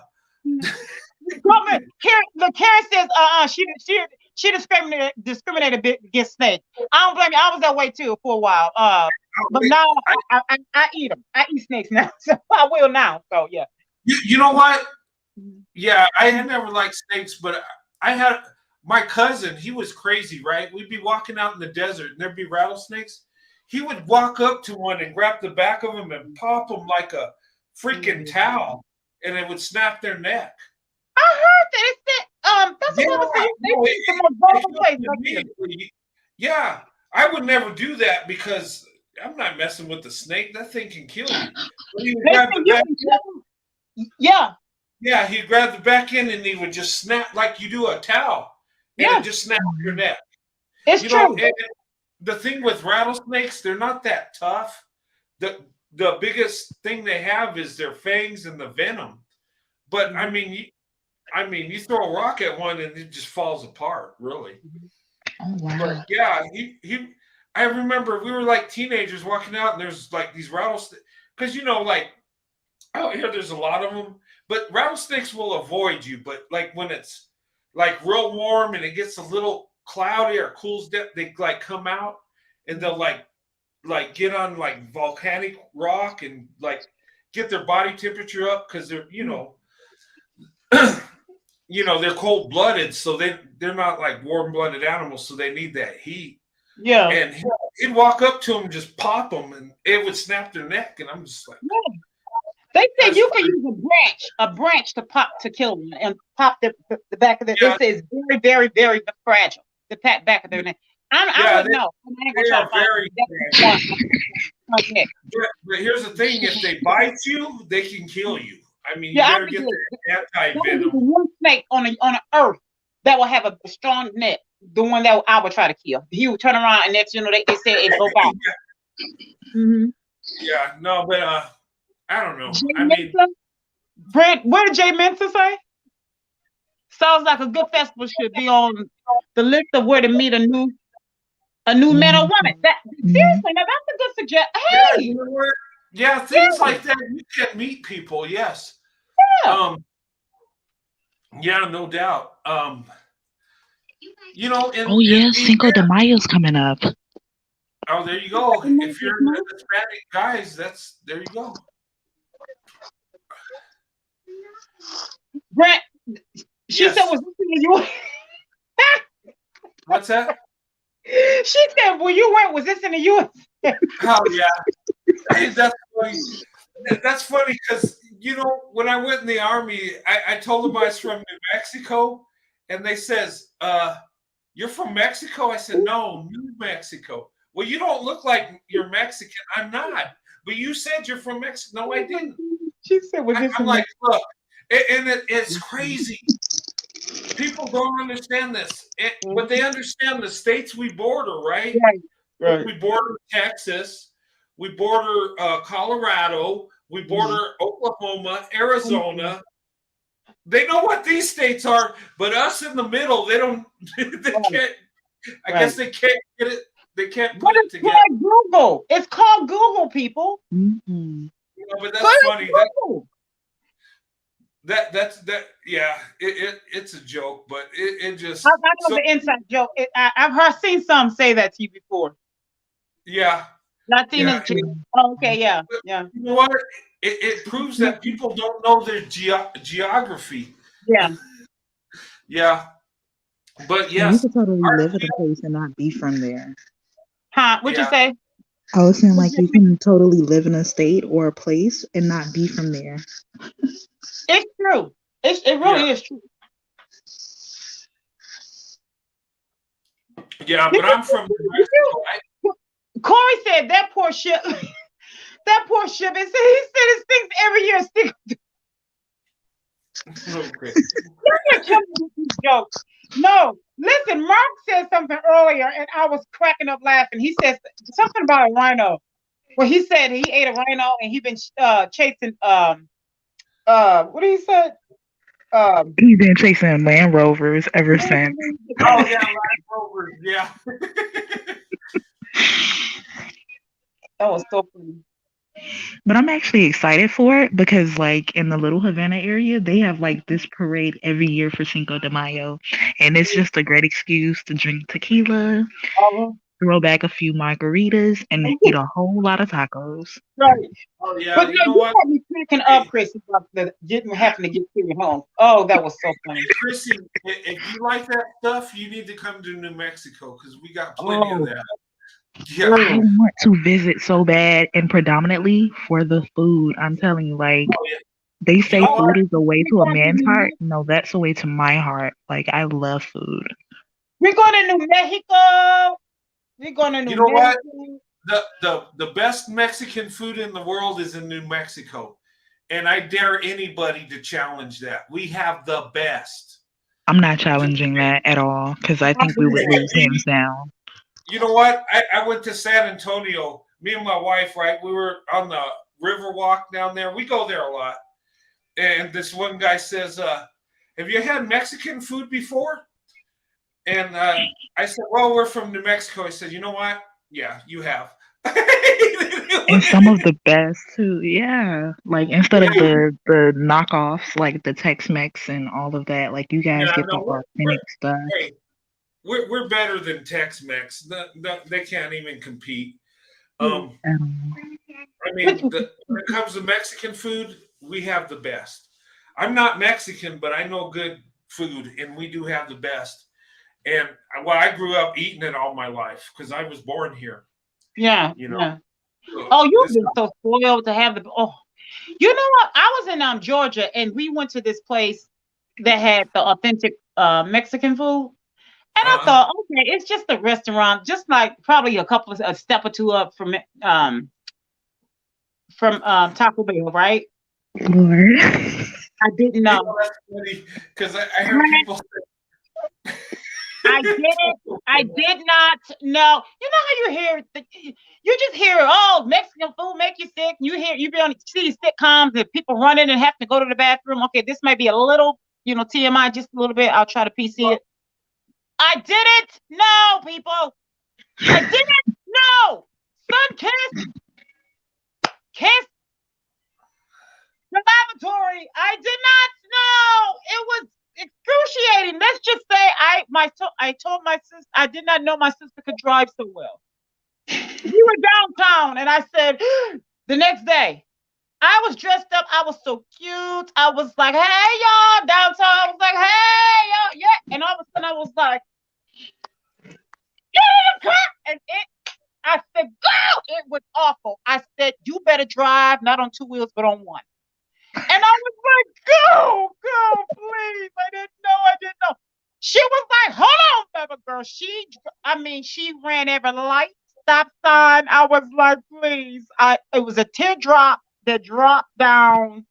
It was trembling. It turned colors. I had a pain that shot from my heart down. It did baby flips. I'm telling you, that pain.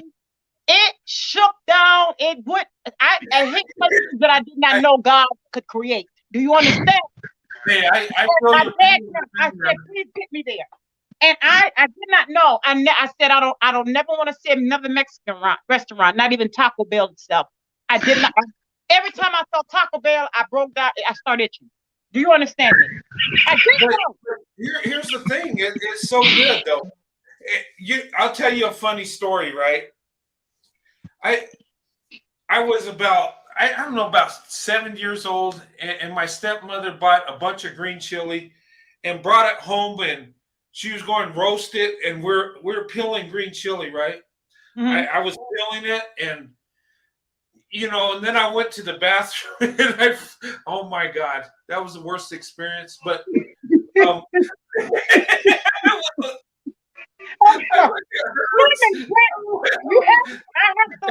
here's the thing: you can't put water on it because it makes it worse.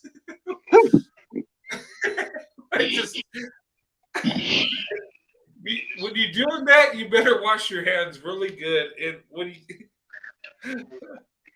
I love the Puerto Rican and the Cuban food that we have down here. Like they call them fratangas.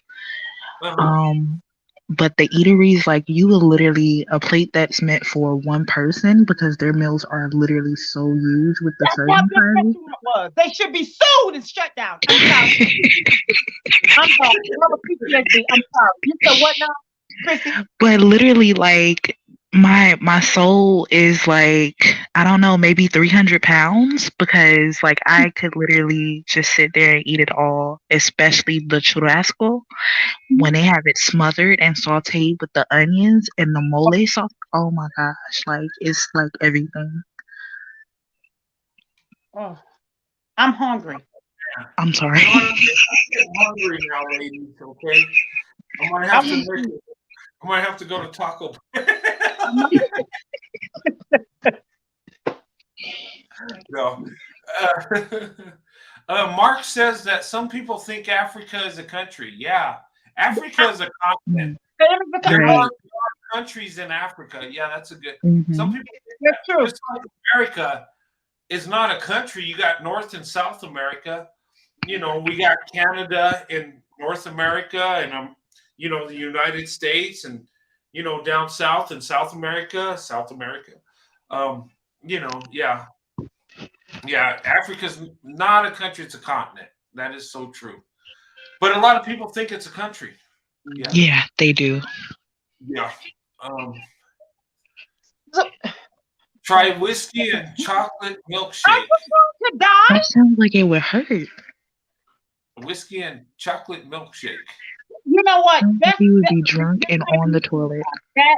I'm sorry. Yeah. You know what? I would only do that when I go to work. Okay. No. That helped me get through the day. I guess I might not do a good job, but I'd be happy. I guess. Liquid courage. When you want to try to lose weight before you go to the doctor's office, when you promise you lose weight. Hmm. Uh, When you promise the doctor you'll be at a certain weight when you get there, if you want to try to impress him. No, you don't. No, no, I don't think so. what's that? In San Diego. I love San Diego. Oh my gosh, I love San Diego. San Diego's awesome. I go down there a lot. I go to Okay. LA a lot too. I got family down there. But San Diego's awesome. Yeah. Um, and my daughter, she goes there a lot because her fiance's in Camp Pendleton, so she's down that way. So just, You know what? you know, You're in those so close. You huh? are such a dad. You know that? You're such a dad. You say her fiance. You're Yeah, such a dad. You're such a dad. her fiance, that big macho Marine. That okay. I just had to tell my little future son-in-law Marine that, you know, being an old retired soldier, I just told him about my 9 mil shovel, and he instantly respected me. It was true. You know, he showed his love towards his future father-in-law, so it's all good. But yeah, I know about San Diego. I've been there quite a bit. No, but seriously, San Diego is a beautiful place. I love that place. Mark Gavin, that is a problem if you can't taste the whiskey because I told you guys I don't know how I got home, but I made it home though. And I had to be at least 7 blocks from my house taking a nightly stroll, and something told me it was a good idea. I don't know what, but something told me it was a good idea to drink this homemade food. And I did, Yeah, and I that's floated not a good home. idea.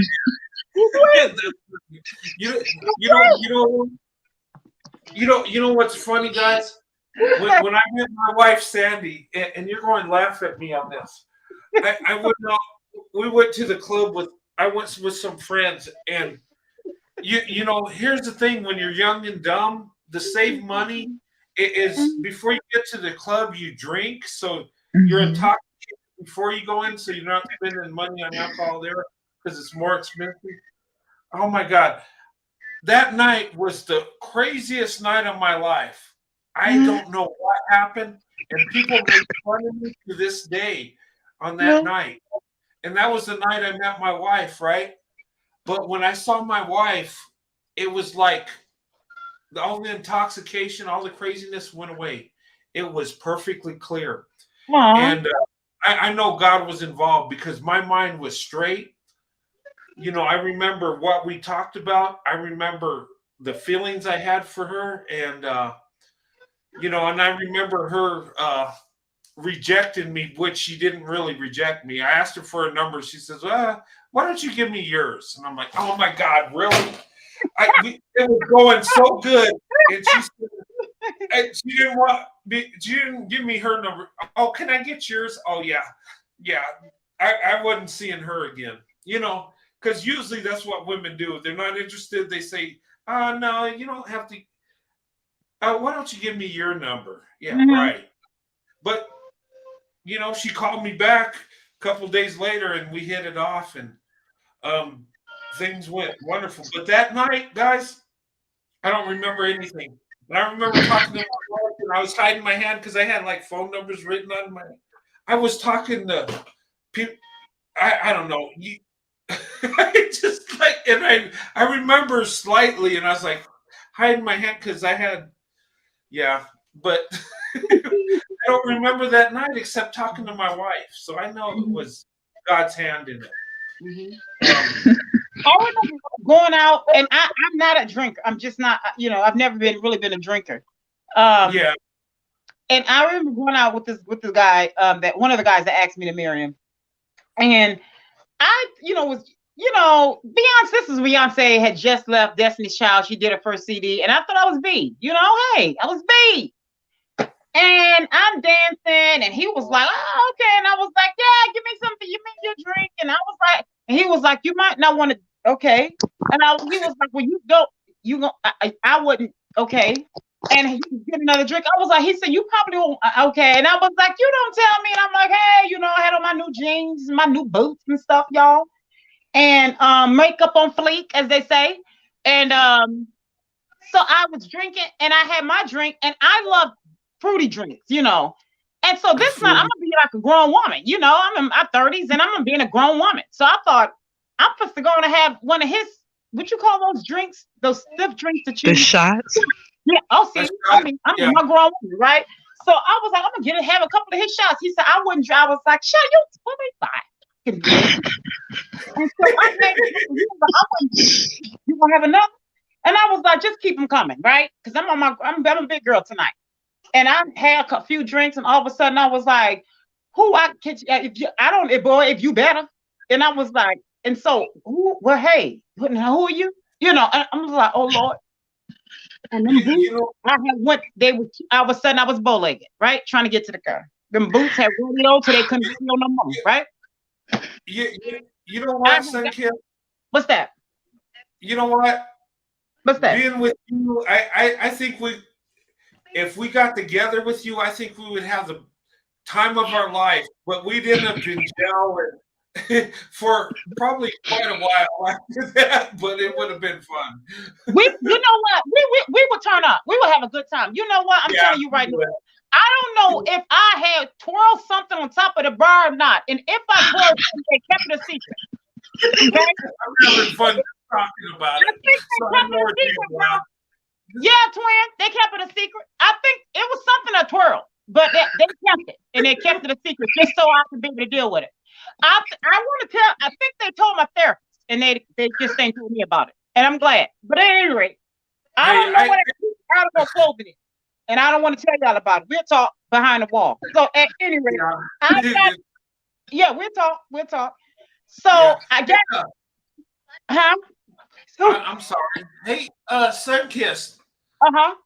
God, please help me. Yeah, I say that every day because I need it. Oh my goodness. That's a common thing. I say it in my sleep. That's always in my verbiage every day, all day. Yeah. But but you know what? We got home. I got home, and I remember crying. And I was like, and you know what else? And all of a sudden, I woke up, and it was the next day, and I started my life all over again. And here we talk. I was in my 30s. Oh, wow. Hey, you know what? Hey, Sunkist. Huh? Do you want me to make? Do you want me to tell everybody the announcement of the future? You can. I forgot. Yes, yes, Yeah. yes. Hey guys, listen. I want to share this with you, and Sunkissed is going to be starting a YouTube channel.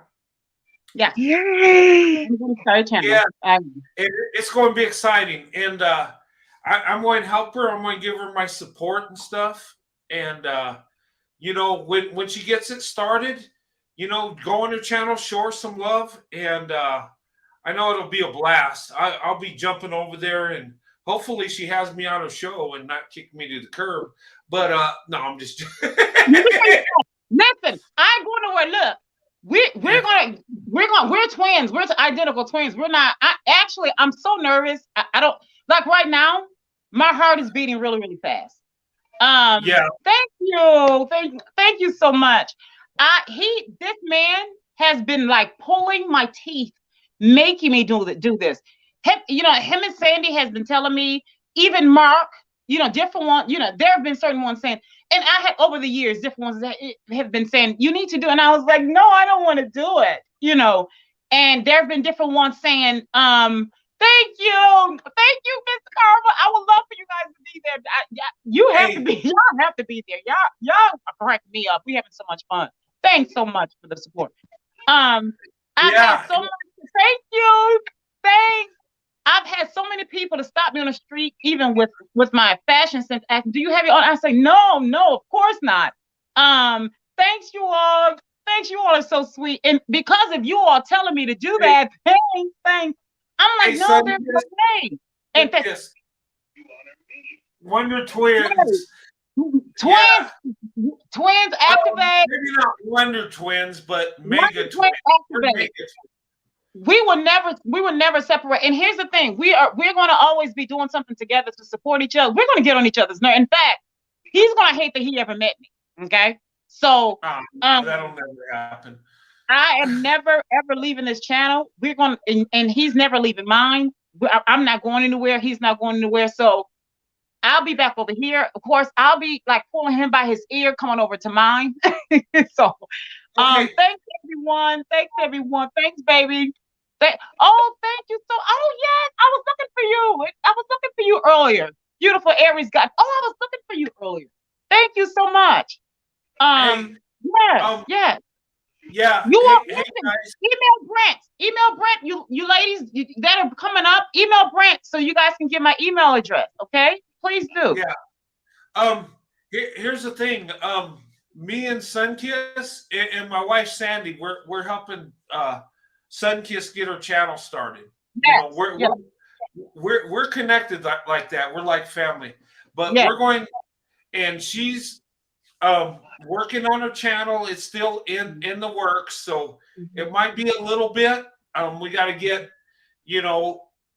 her video in there. She's going to do her videos, and then we got to get the StreamYards, and I got to show her some things on the computer.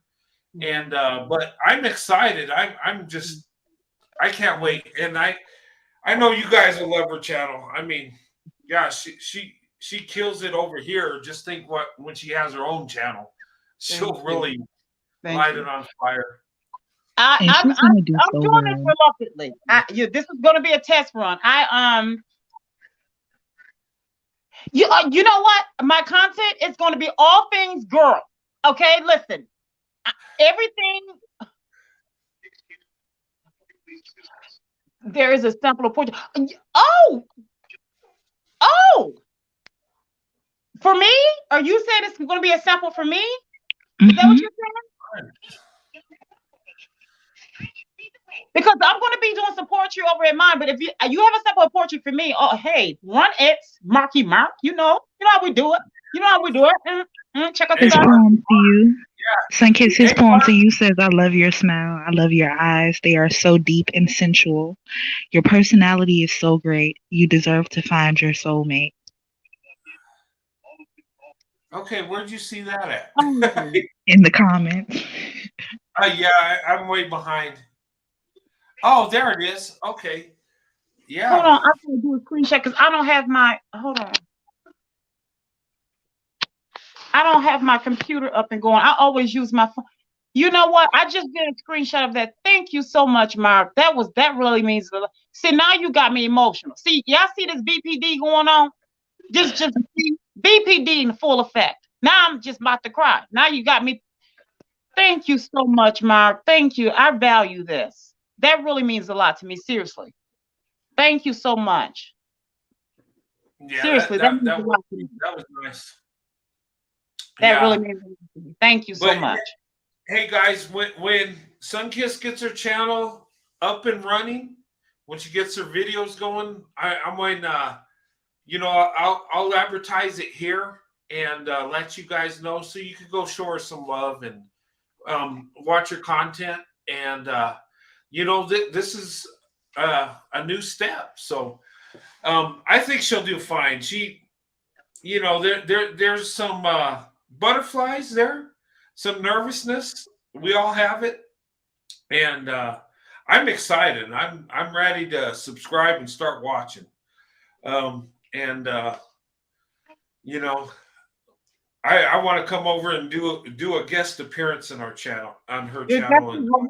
Yeah, you're definitely welcome whenever you want to come. Yeah. And the thing is, it's these guys that are telling me, yes, you should do it. And I'm thinking, I don't know. I don't think, I was always wanting to push other people and support other people to do it and just help.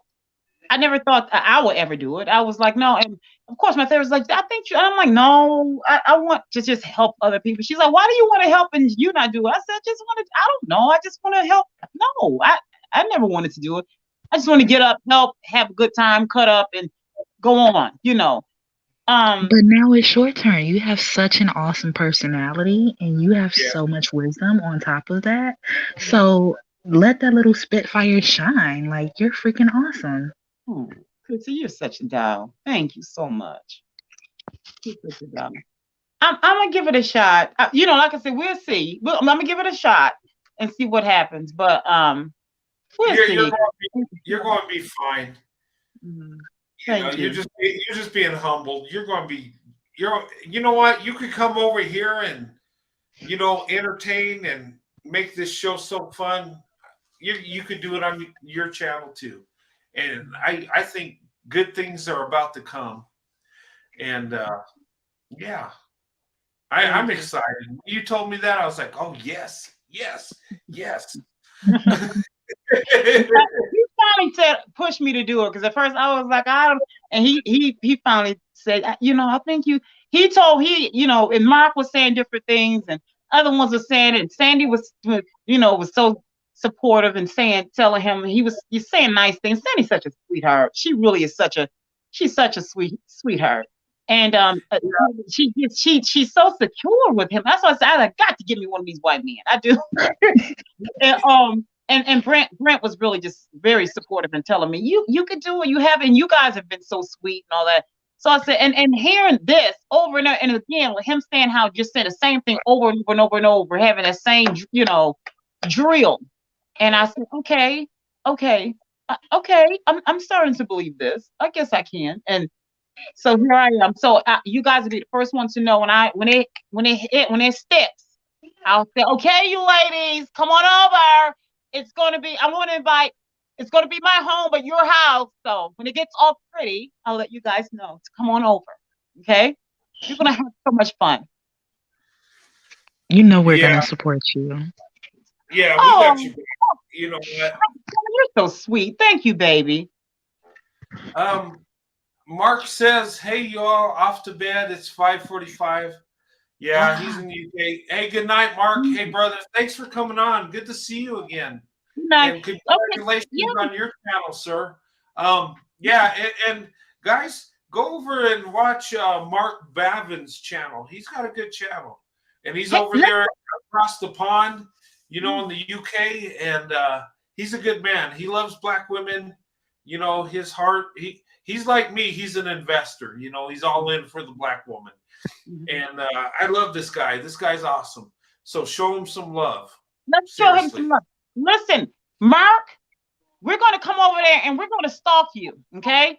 And when I stalk you, I'm bringing my sisters with me. So you better be ready, okay? Because there's going to be a bunch of melanin. pouring all over there. And listen, I'm gonna bring my number one chick with me. Her name is gonna be Karma. And it's gonna be something. It's gonna be Karma is gonna be I'll let her finish the rest of it. Okay. You be ready. Karma is the something, and it's gonna I can say it. Karma's gonna come with me, and it's gonna be something. And I'll let her finish. Bring it, Sunkissed. I'm ready. I'm gonna bring Karma with me. It's gonna be something. There you go. Yeah. Okay. Have a good one. See you soon, Mark. We're gonna come have a good night, Mark. We'll see you. Have a good come night. when I get ready to do my channel. I want you to come as a guest too. And Karma's gonna be with me, and it's gonna be something. I'm gonna let her finish it up over there too. Bye. Bye. That was awesome. Yeah, I'm excited, Sunkissed. I am. And guys, I think she's humbled, and she says, well, I don't know. I'll see what happens. She's going to be great. She is. She does great things coming on here and entertains us, and her personality's awesome. And, and like I said, I love you too, Mark. And let me tell you guys, this woman I've grown close to. She's like the sister I never had. And my wife Sandy's close to her too, and we both support her. And she's got a big heart. Sunkissed does. Sunkissed is passionate. Sunkissed has emotions. She's got so much spirituality in her, and she's kind and has a big heart. And I think Sunkissed is going to do good, guys. And like I said, Sunkissed, you are my sister. You're my twin sister. You're the sister that I never had a sister biologically, but spiritually, I have a twin sister. Yeah. I feel the same way about you. You are my brother. You are. I was telling my therapist, the first therapist. I tell the second therapist on the 2nd of May. But that's how I feel about you. And I mean, my second therapist know about you too, but I'll go into other details too for you. But I feel the same way. You are like the brother that I've never been able to go to and talk to and share things with, and feel safe with, So you are my brother. I really do feel that way. I do. And when Sunkissed talks about therapy, I'm there too. Look, I spend time at the VA. I got PTSD and some crazy things in my head going on. And, I got a lot of emotions from my life and my military experience. And me and Sunkissed we've connected strongly because we share a lot of pain. I mean, it's not the same path, but we have a lot of hurt. But we have a lot of love and a lot of passion, and that's where we connect. Yeah. And when I say we're brother and sister, we really are, because we feel the pain, but we feel the love. And and like I said, I've seen when I met Sunkissed, it was like I'm seeing myself in a mirror. Yeah, and what she was going through and what I was going through, and some of us have a lot of hurt in our life, but we can flip it around, and we can turn that hate and anger into love, and we can make a curse into a blessing. We can. Yeah. So, but and it has to be your choice. And I know when I was watching you, I saw a lot of me when I was vetting. And what I loved about you is you took that hurt and that pain and the mistakes of others, and you turned it into that happy mistake. You turned it happy, like you said about you used that analogy of Bob Ross, and I love that. And you turned it by choice, and that's what I love. You put yourself out again by mistake. See, that's another happy mistake. But you guys' relationship is so awesome. I'm sorry again. I kicked myself off again. You guys' relationship is so awesome. Like you can tell it's natural and it happened organically. It's nothing that you have to put on airs about or anything like that. It's just a natural, genuine love between one another that is so freaking hard to come by, but it is so great to see. Like I love that you guys have that type of relationship. Thank you so much. You're so sweet. You're kind. Thank you. We value that. We really do. And it is true. It is it's nothing forced. It, like you said, it's organic. It is naturally grown. It's nothing shady or salacious or anything of that nature. It truly is.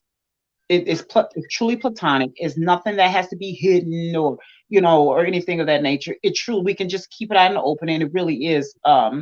As you said, it has germinated in a very free and clear and authentic way.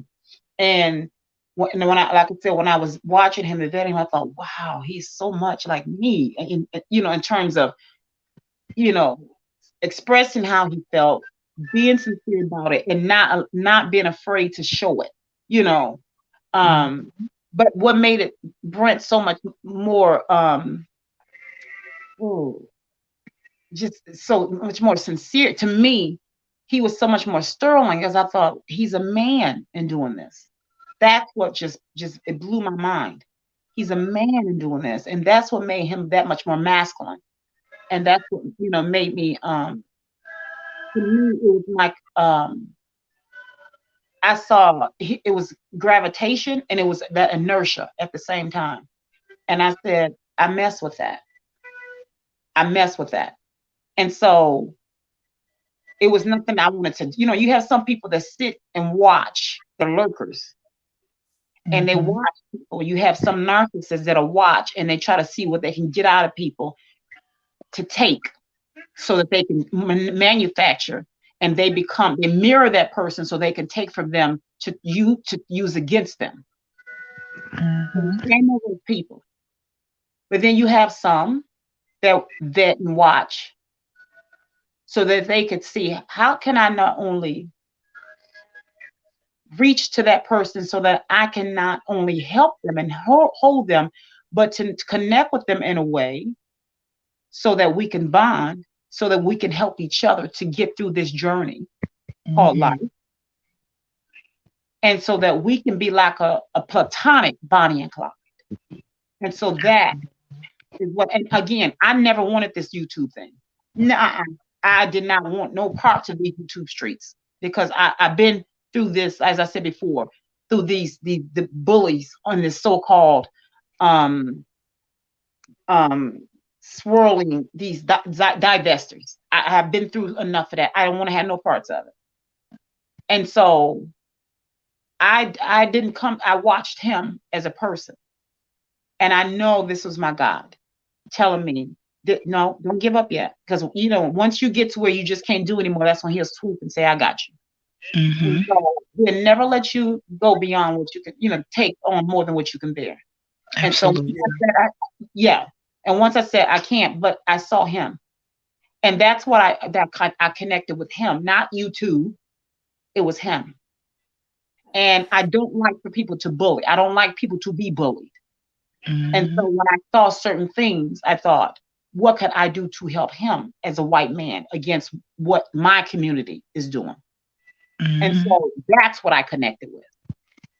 And so not only that, but it was just because I liked the fact that he was a white man holding it down on his own and giving us as Black women a platform what we weren't getting in our own community. That is what I rocked out with. And he stands 10 toes down, and he's the true gatekeeper. It was things like that is what I was rocking out with. And that is what I gravitated to. And that is what that inertia in me as a female, as a woman, that's what pushed me towards him that much more. And what I value is the fact that Sandy is constantly saying, here you go, here you go, here you go, to us as Black women. Again, I rock out with that. And so that loyalty in me, my sister would tell, she told me, she said, you are the type, she said, you love and you give until it hurts, and you love people to death. But you know what? Your own detriment sometimes. I'm sorry? I said, even to our own detriment sometimes. Mm-hmm. I'm sorry, Brent. You said. I want to say a shout out to Believe. Hey, good to see you, beautiful young lady. Good to see you, Believe. And so, what I Yeah. appreciate is that I saw all of that, those dynamics going on with him and Sandy. And so I said, "There's nothing wrong with loving people. Even sometimes you have to love people too much just to be able to make them feel that they're loved just a little because they've been hurt that much." But I said, "That's okay, but you have to do that with the right ones." And Mhm. so I was doing that with the wrong ones. So I had to learn how to fit. I'm learning, I should say, learning how to fix that and stop putting myself in the space with the wrong ones. And so that's what I learned. And so with him, I realized he's the right one. And so that's what that and that's why I say, yeah, that's my twin brother, and that's why he calls me his twin sister. So we're twins in a lot of areas, and, Yeah, we and are. I don't mind loving him too much. He deserves that. He needs that, and he Mhm. deserves that. I don't mind loving him to death. I You don't guys mind. have so much love to give. Like, you can tell. I said you guys have so much love to give, and you can tell. And it's a healthy, dynamic that you guys have as friends. Like, that is so awesome. Thank you. Thank you so much for noticing that and saying that. Thank you, Chrissy. We value that. Really, we do. We do. Thank you so much. Thank you. Yeah. So But it's about finding those who earned that, and that. So I don't mind that. Yeah, because I know he feels the same way. Yeah. yeah. Yeah, Hmm. and here's the thing. Sometimes we share hurt, but we share love too. And Yeah. talking to Sunkist and some of the things she's been through, I'm like, gosh, that sounds like my life. It Hmm. in a little bit different path, but the hurt's there. The thing Hmm. is, you, I opened up to you guys, and I did it to you too, and I didn't want to go there when I talked about my mother and my situation, because that was that's a dark, hurtful place I went to, but I did it for a reason, and Hmm. it's you know talking to Sunkist and what she's been through, what I've been through. I just felt I had to open up and go there to let you ladies know that, and you guys too, that what hurt you're going through, you're not alone. I've been there, and yeah, it altered my plan, but it altered it from a curse to a blessing. Hmm. And I see so much value in Black women, not because I'm married to one, not because I think they're just so attractive. I do feel those things, but it's the inside beauty. It's what Black women are doing. I see, I see a lot of Black women, their true heart, and I fall in love with that because it's genuine, it's real, it's there, and my eyes were open, and people think I'm crazy for being this way, but you know what? As an individual with no bias, I know who's the most beautiful. I know who's the most loving. I know who is the best choice. And if everybody looked through it through that lens, they would agree with me, hands down. Hmm. I'm just saying, and I'm not putting fluff out there. This is what I truly believe, Hmm. you know. And but anyway, I could go on all night about this. But you know, Sunkist, I believe she's going to do very good on her channel. And this woman, I have a lot of love for her. I haven't talked to her face to face, but she's got a kind heart. She's real passionate, and her emotions are through the charts because she has such a big heart. And if more people were like Sunkist, the world would be a better place. And I'm not fluffing you up, Sunkist. I believe this. And you Thank know, you are special, and you got so much value you don't even know. And you Black ladies out there, you got so much value you don't even see it. you. It's amazing. But you know what? You're winning. You're winning the day. And when I see Black women doing amazing things, I feel good. when I seen the Supreme Court justice, you Mhm. know, I was like, that's another black woman that's taking a step up, that's making it happen. And ladies, and I'm going to be honest with you on this. I have love for black women. I believe that black women need to have the best choice in their life, the best husband, a man that loves them with all their heart. They deserve that. A man that's going to take care of them. And it don't matter if it's a black guy or a white guy. I didn't create this channel to uplift white men. I didn't. I promote interracial relationships. And if black women get the best choice, to me, I'm happy for them, regardless of who they're with. And that is true love. When you look at the old Umars and these pro-black guys out there, they say they love black women, but do they really? No. Or do they just want blind, obedience to black men? Mhm. That's not true love, because you want the woman to have the best choice. And the best choice comes in different packages. I don't care. I don't care who black women date or marry, whether it's white, black, or Chinese. I don't care, as long as they have the best choice. And yes, they are my preference. And as long as I have my Sandy, I don't care what happens with other people. Mhm. And true love is wanting the best for the people you love, the ladies you love. And I would challenge these guys like the Umars. Do you really love black women? Or you just want them to uphold your image, lift you up?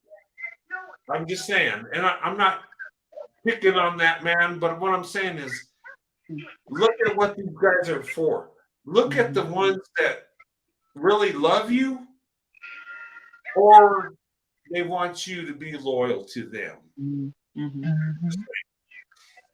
Anyway, but yeah, I'm kind of getting winded again. No, But you it's know, when true. I get passionate, I get winded.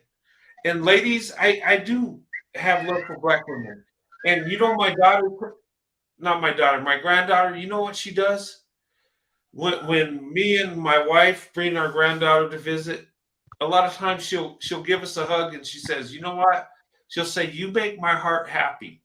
And it makes you melt, little girl. And I thought about this, you know, and you know, children are innocent, and you know, me and my wife, when we have our granddaughter with us, you know, we show her love, we give her hugs, we buy her toys, and you know, we try to make it special. And when she hugs us and say, "You make my heart happy," you know what I think about? I think about black women, and you know what? The ones that have blessed me through the years, you make my heart happy. And when you're doing good, when you're winning, you make my heart happy.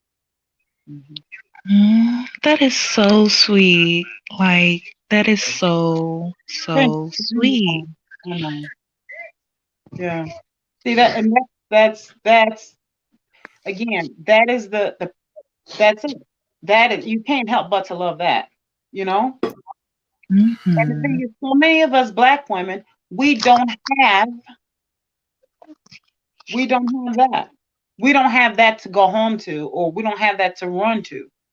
So many of us don't have that as a big brother, or we don't have that as a spouse, or we don't have that as a father. We don't have that. You know, a lot of us black women don't have that, and Mhm. the common thread is the lack of. And one of the big YouTubers, she interviewed um a shock jock that's going through or is divorced from her husband, and he's trying to collect on a lot of her worldly goods. And his sister was crying. She called him evil child, a demon child, evil child, son. And it's three of them, and the mom is now in a one of the shock jock. Well, she has lost her mind and all that, or that's what's out. But anyway, he's trying to collect on her worldly goods, and his sibling, it said something under his video that he put out, trying to say why he should collect on her worldly goods, because it's a big known bank that is still holding her funds. And his sister, after he was finished with the video, his sister put on there demon child, evil child, or something along those lines. Well, the big YouTuber reached out to get the video. Now, I don't know what's really going on again, because I don't follow a whole lot what's going on in the YouTube streets. However, I did see something last night for the first time. I didn't even know that was a big deal going on. So this YouTuber is very reputable, beautiful black woman, gorgeous. So I watched just enough to see just what was going on. And she asked, a few questions, and the sister was saying was explaining why she said that. Well, he has narcissistic behaviors, that shock jock's ex-husband, and he won't help with the mother being in a daycare or in a nursing home, and although he has a lot of money, he reached out to her to say some horrible things to her, and she was crying and all that. But out of 3 of them, 2 of them are guys, and she said they're misogynistic. What did she say? Something. What did she say? She called them womanizers. She said they've been like that pretty much all their lives, at least as far as she could remember. Yeah, and but now she is responsible, and everyone in the community, in her eminent space, everyone you're saying right now, eminently, you need to take care of your mother right now, because she's she's losing her mind, because she, dementia's setting in. Boom. Because you're the girl. You're expected to do this because you are the girl. Exactly. And that was mentioned immediately. I was doing something I should have been doing. I should have been doing forever. I was like so proud of myself because I was taking care of this chore. And as soon as I heard that, I was triggered. And I stopped. I stopped. And I couldn't do anymore. Because that majority of us black women, that is what we have to do. Because we're the black. And so when to have Brent to come and be that ear or that shoulder, to be that voice, to be, to be that vehicle for us, this space, to be that for us. I can see that. To be that space for us, to be that ear, that shoulder, whatever. That is that's huge for us. So again, that just drives everything home as to what you just said, Brent. So again, we can't help but to say, everyone that's saying all these things about you, is just drives it home as to why I can't help but to love you that much more as a brother, as a twin brother. I thank you. That's why it's just it. And the only thing I could say, I didn't listen to her whole video. It was triggering. I'm so glad she cut that YouTuber, cover that. But all I could say was, this sounds just like my relative. And to this day, I have not gotten one thank you. And I have even said that. I've never gotten one thank you from anyone. And they looked at me like, what are you waiting? I hope you're not waiting on one. And she's not going to get one. And no black woman probably, I don't think, none of us will probably ever get a thank you. We have to learn to be okay with the sorries that we never will probably get, because they don't see anything wrong with it. And it's sad that a lot of us have so many commonalities when it comes to things like that, especially in our communities, in our families.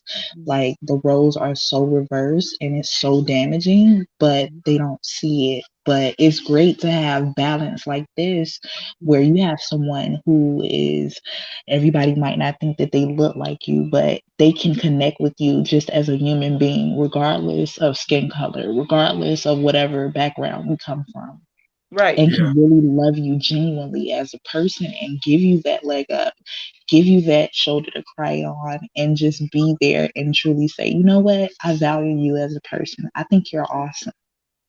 Yeah. You deserve better. Mhm. So that's the reason why, you know, that right there, like, exactly. And that again is the premise of this platform, and that will be the premise of mine. And what I will say to the ladies that are listening now, and whoever will come later, if someone else will come later, I don't care if I have 1 follower, 2. I don't do numbers. I've never had a lot of friends on purpose. Making friends was never my problem. So, and the ones that I thought were, I walked away for a reason. I'm good with having the 4 friends that I've always had. Now, especially now within these 3 years that I walked away.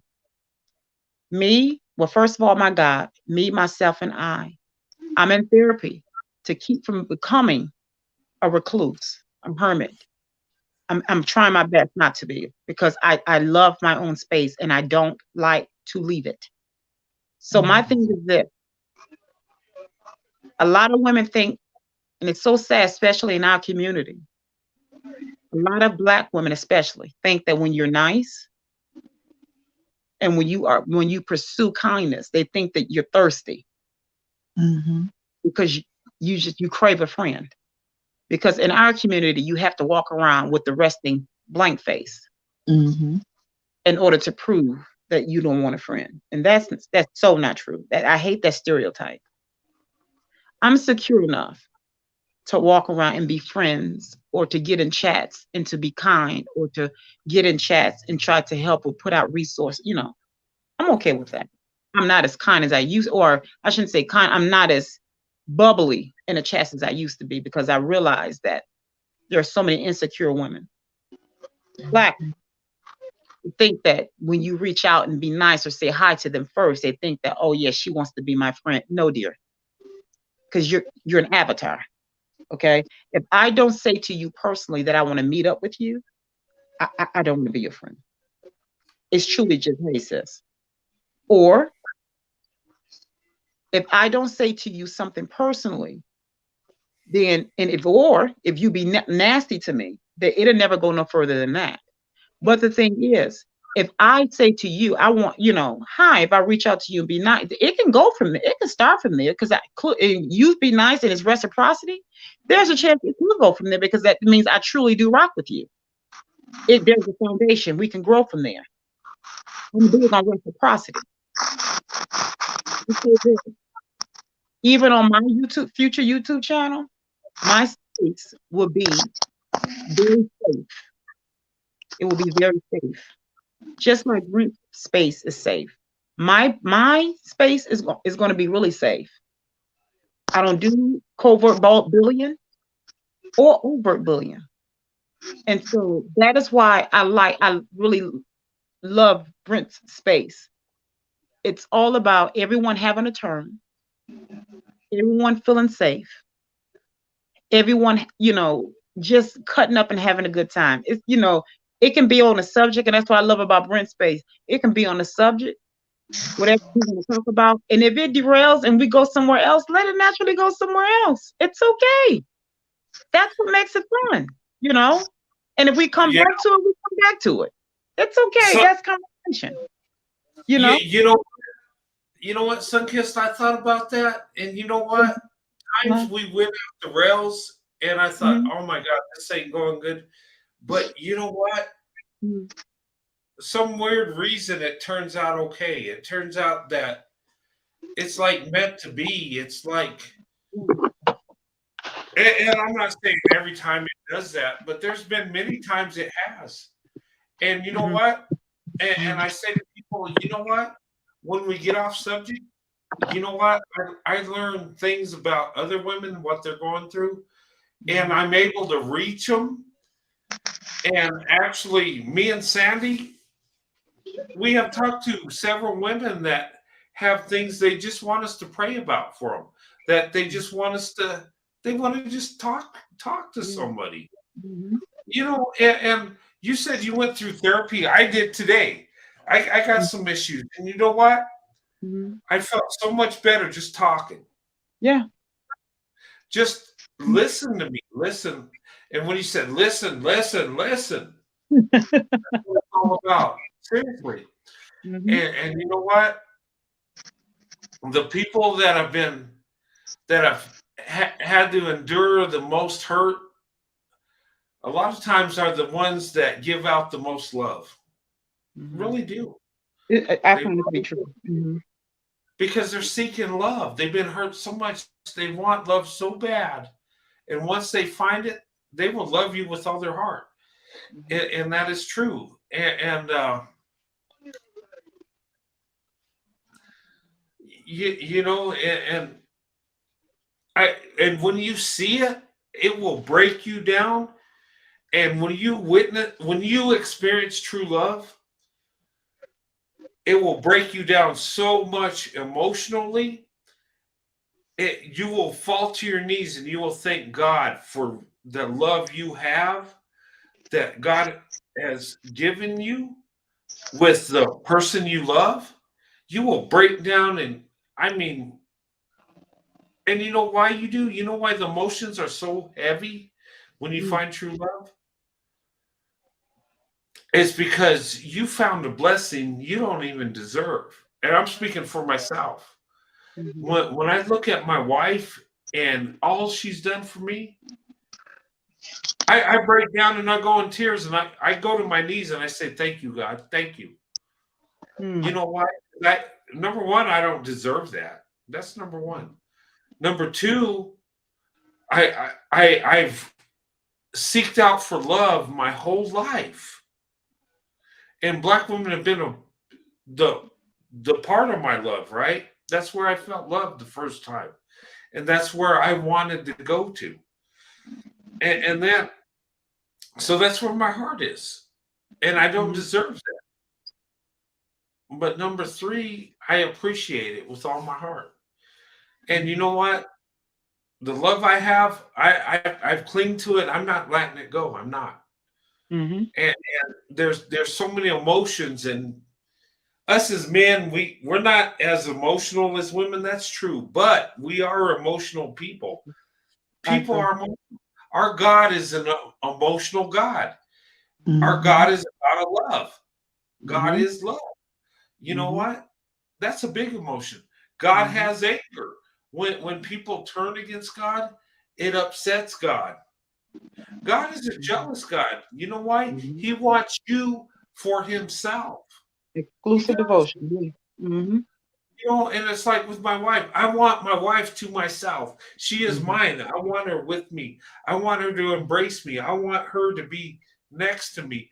I want her to have all her thoughts about me. I'm Mhm. selfish in that way. Mhm. You know, and that's an emotion God has. He wants that relationship with you. And I didn't expect this show to go, you know, into God but No, here's the thing. this is perfect. It's so This is perfect. true. Mhm. And God, what all the emotions we have, you know, came from God because God has those emotions. When people do you wrong, you're angry. When Mhm. people love you, you embrace it. You know, when you're hurt. When you see other people hurt, you'll take on that hurt too. Mhm. That's emotions is a good thing. It's a beautiful thing. And Mhm. the most manly man is going to be very emotional because he Mhm. loves his wife, he loves his kids, he loves his family, he loves God. And yes, he will break down and go to tears and go to a knee. But you know what? When you know the rubber hits the road, that man will give his life for his wife and kids in a heartbeat. Mhm. You know, and it's not that he's a great man, just no. It's because he experiences true love and he will lay down his life for true love. He will. You know, when you experience love from God, you will go there. You will. It's And true. I will go there in a heartbeat. You know, of course, I want to live a full life, but if it comes to me and my wife, my life is gone. It's done because she's more important than me. I love her more than anything in the world, and that's like Jesus. You know, loving the church like we should love our wives, right? Don't it say that? Husbands, love your wives like Christ loved the church. What did Christ do for the church? Did Christ, did he lay down his life for us? He did. That's true love.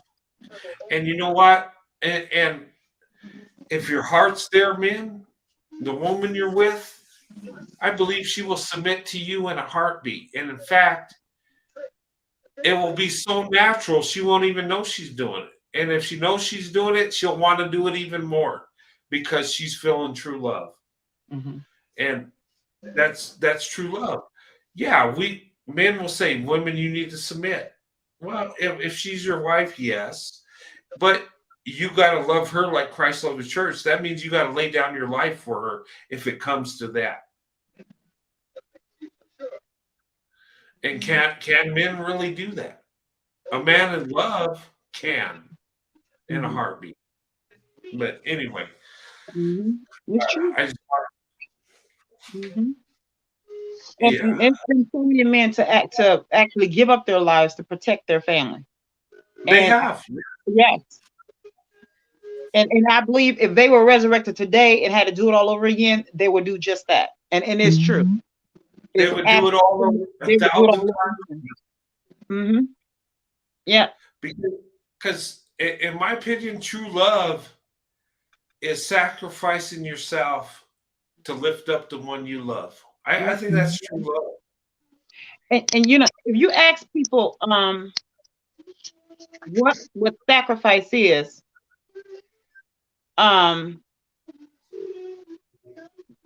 sacrifice is something that you have to like to give away. You slice to give away. And slicing something, if you segregate to give you segregate something. So let's just say, for instance, if you slice a part of your body, it hurt. So your mate, the scripture says in Genesis 2:24, that a man must leave his mother and his father and become one as his wife. Now we know it's not literally, but we know it's like mentally, emotionally, in every aspect of outside of physical. So figuratively speaking, if you slice someone in half with their mate, figuratively, like divorce, it's always a painful experience. So if you sacrifice your mate, your mate is sacrificed, and you sacrifice your mate, that's going to be something that hurts. So if you have to sacrifice something, that means it's painful. So if you give up that definition of sacrifice, that means that's what it is. And so you have to ask a person, well, what does that mean? Well, if it doesn't hurt, then it's not a sacrifice. No. That's it. If it doesn't hurt, then it's not a sacrifice. So you think about that in life. So whenever you're sacrificing for anyone that you love, you're giving up giving up a lot. So a lot of people are walking around here sharing their mates with other people, just so it can feel good in the bedroom. It can be in a new experience, so that it can be it can be some type of lifestyle that they're now naming it. But they're saying that they're still married, or but don't you they're not going to sacrifice their new handbag or their new cars or their goods in their homes. They're not going to sacrifice that. because they'll kill you over that. But they'll sacrifice their mates. Mhm. Think about that. Think about that. Yeah, wow. There have been some people to literally die and get killed because someone wanted their wallet, or their ATM card, or they die for that. But you could sleep with their wife or their husband, but you can't have their handbag or what's the goods that are in it. That would always blow my mind. But think about what sacrifice is. That does not correlate with what Jesus did for the congregation. That doesn't make sense to me.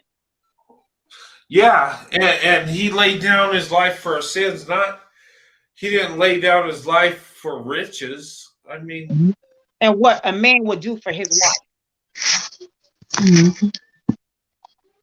It doesn't make sense to me. Yeah.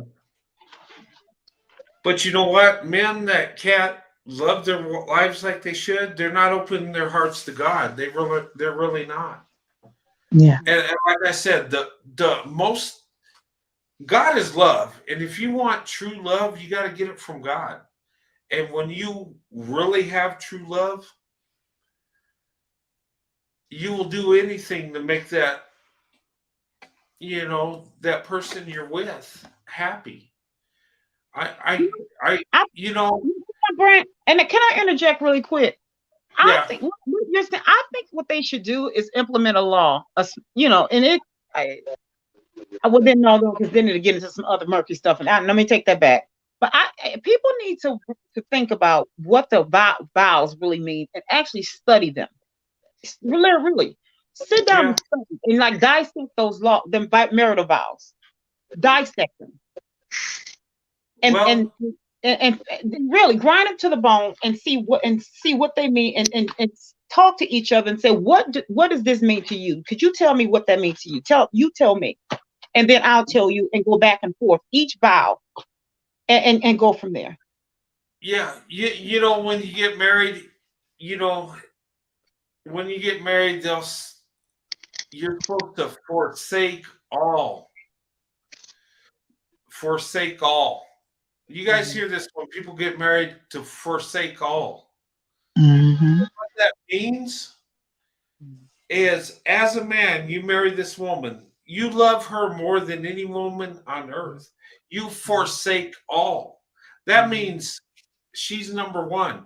That means what's in your heart belongs to her. That means whatever desires you have, physically or emotionally or whatever, belongs to your wife.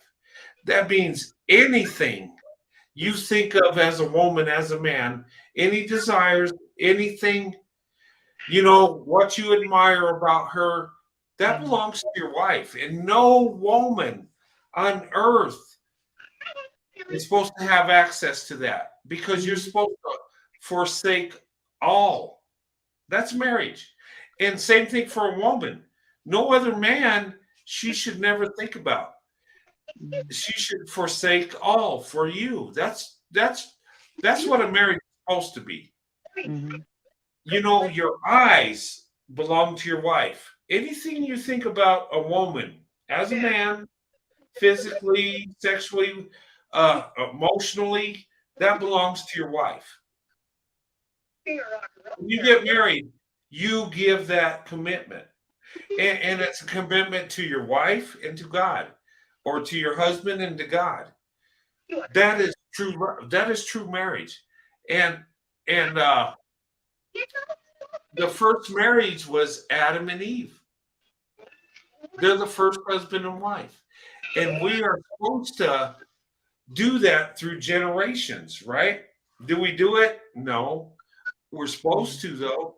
But marriage is a commitment between you, the person you marry, and God. And you're supposed to forsake all. That means, you know what? When you go have lunch, it's supposed to be with your wife. And I'm going to say this.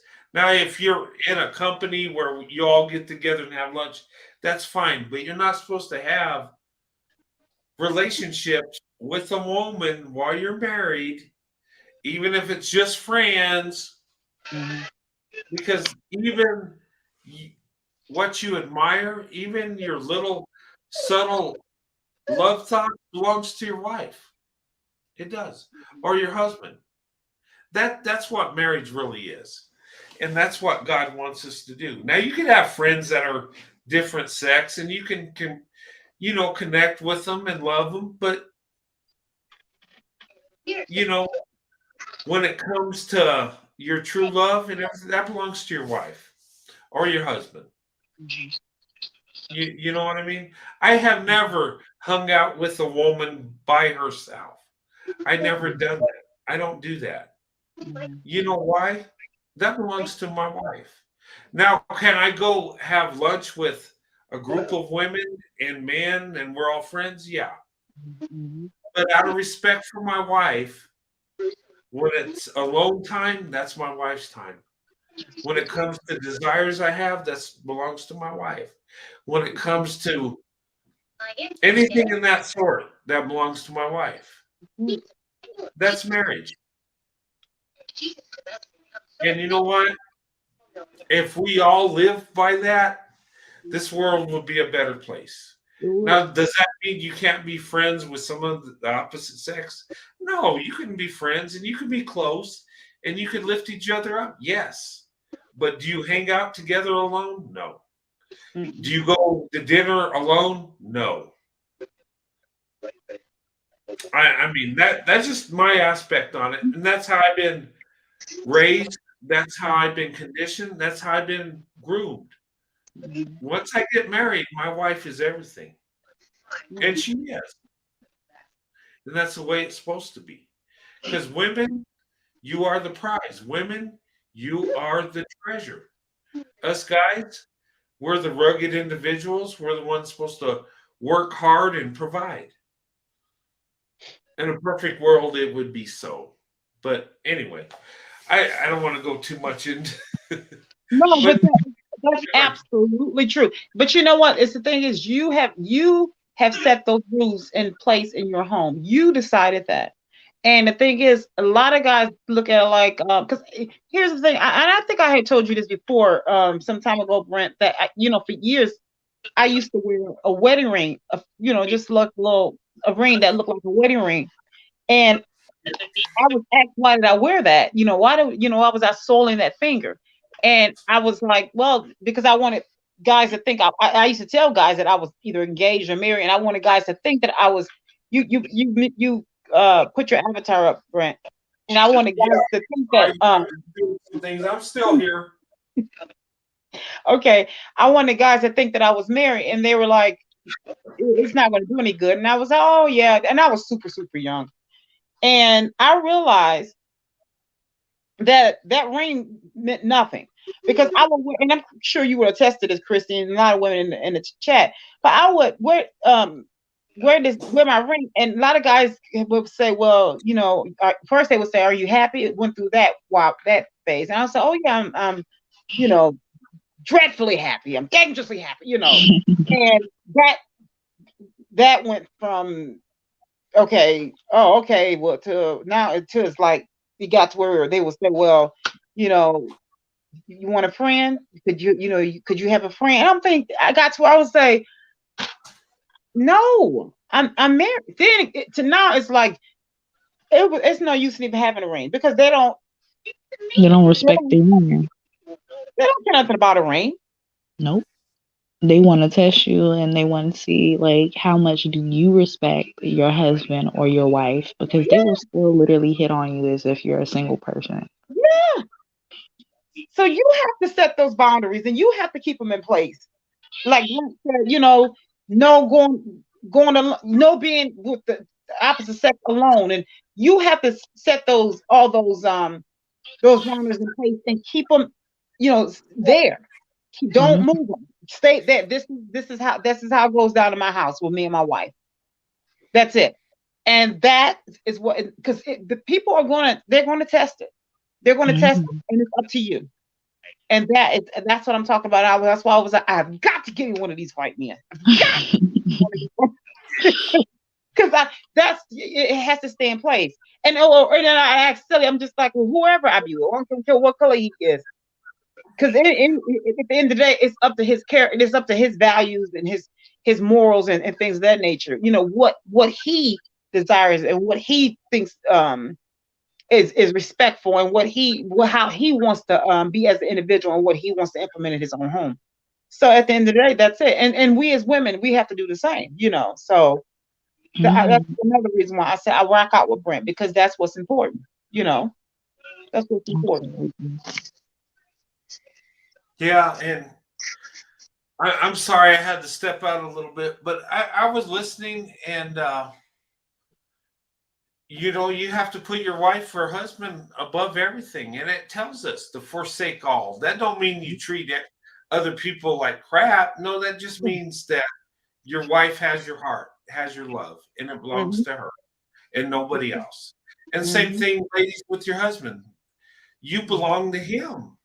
Everything about you, your love, everything. And same thing with the man. Everything that I am and have, and everything about me belongs to my wife.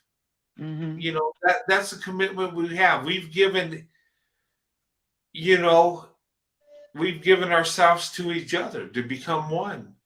And we did it on a commitment with each other under God. And that's what marriage really is. And when you can get to that place where you can love somebody more than yourself, and you can truly become one, that's what God wants. That's what he wants in the family. You know, and it's perfect. We're not perfect people, but the love can be perfect. And it's this is so cliche, but it bears repeating. I always say, is when people say, yeah, we're not perfect, but we're perfect for each other. And that is so, that always rings true. This person may not be perfect for this perfect person over here or this person over there, but they may be perfect for you. That's what I say. Everybody's 10s looks different. You know, they all look different. You know, this person 10 may look different, may look like a 4 to someone else. But does this person 10 look and feel like the 10 over here with this person over here? Yeah, okay, then leave them alone. Let their 10s work out for each other. You just let your 10 work for somebody else, because your 10 may look different to something, to someone else. That's the thing. I think everyone has gotten into this fictitious way of thinking that a 10 has to be the same standard as someone else's. No, that's not true, because their imperfect perfection is going to look different to someone else, and that's okay. Just let it work for their household, and you mind your business, and you just let your family look like what it should look for in your own home. And it should truly be about the heart, like what you guys were saying, like not only being equally yoked and having Christ in there always at the forefront, but definitely like it should be about the heart, because what happens when the looks fade, we get older, we change, our bodies change. There's a part in there in the vows about through sickness and health. What happens if, God forbid, you have to care for your loved one and your husband or your wife gets down sick? That may cause change. So if you are only attracted primarily just to the physical, how are you going to feel about them once they undergo this change? Are you still going to have that deep love that you profess, or should that change as well? And that's such a good point. And I want to share this too. And you guys probably heard me talk about this, but in our neighborhood, there's this old couple, and they're like in their 70s, maybe even 80s. They're old. The man, the woman, and their bodies have broken down. They're old, they're wrinkly, and they got a lot of years. They're towards the end of their life. You can tell. But you know what? They walk around the neighborhood, they hold hands, and they're happy. They smile, and they love each other. And that is true love right there. They're not loving each other because they're both beautiful, attractive people. They love each other because they have the love in their heart. And back in the day, they were probably both beautiful, attractive people. But as they grow older, they still have that love. And that's true love. You see people today where men will be married to a woman for several years and then get with some younger woman because I guess the midlife crisis. That's not true love. There was never a true love. That's a fantasy. That's lust. But when people can stay together for years till the end of their life, that's true love. Absolutely. And that's a love from God, because you know what? No matter how attractive you guys are today, our bodies break down. Our bodies get old. And that's just part of what happens. And Adam and Eve put that curse on us. But the thing of it is you can experience true love from when you're teenagers to when you grow old and leave this earth together. And that is true love. I see that in those older people, and I'm like, wow. At my job, I don't want to tell people what my job is because, it's not important. But I experienced this one guy. His wife had Alzheimer's, and she would wander around the neighborhood. And she got out of the house, and she went to these people's flower garden, right? And she started picking flowers, and the people got upset because she was ruining their flower garden. And her husband came up, and he was distraught, and he was crying, and he was crazy. And his wife didn't know what she was doing. She had Alzheimer's, and she's picking flowers. And the people were mad and like, what are you doing to my yard? And she handed them to her husband and said, I picked these for you. Oh. And here's the thing. And this guy was just emotional wreck. Because going through that, and then the people saw that, they said, you know what? They said, we're okay. Because they understood what was really going on. They thought just some crazy lady was messing with their yard. But that is true love. She's losing her mind. She's deteriorating. But somehow she could give her husband flowers and at least remember some sort of love that's there. And I witnessed this. And sometimes God shows you things that is true love. And there's a lot of hurt because her body's breaking down. He's old too. And he don't know what to do. But here's the thing. That is true love. And they'll be blessed through it, going through that. And I don't know when me and Sandy get old, I don't know what we're headed for. And sometimes I don't want to think about it. But you know what? We love each other. We'll get through it. And she might be chasing me down because I lose my mind. Or it might be vice versa. I don't know. But when you have true love, you go through that and you can deal with that. And there's still true love. Even though that lady is hit Alzheimer's, she knew who her husband was. And she was giving him flowers by destroying the neighbor's garden, of course. But, the neighbors saw that and they knew they figured it out, and they weren't so mad. They weren't mad at all. But guys, keep your eyes open. Look what true love really is. When you see two old people holding hands and can barely move around and they still smile and they still love each other, that's true love. That's what love's supposed to be.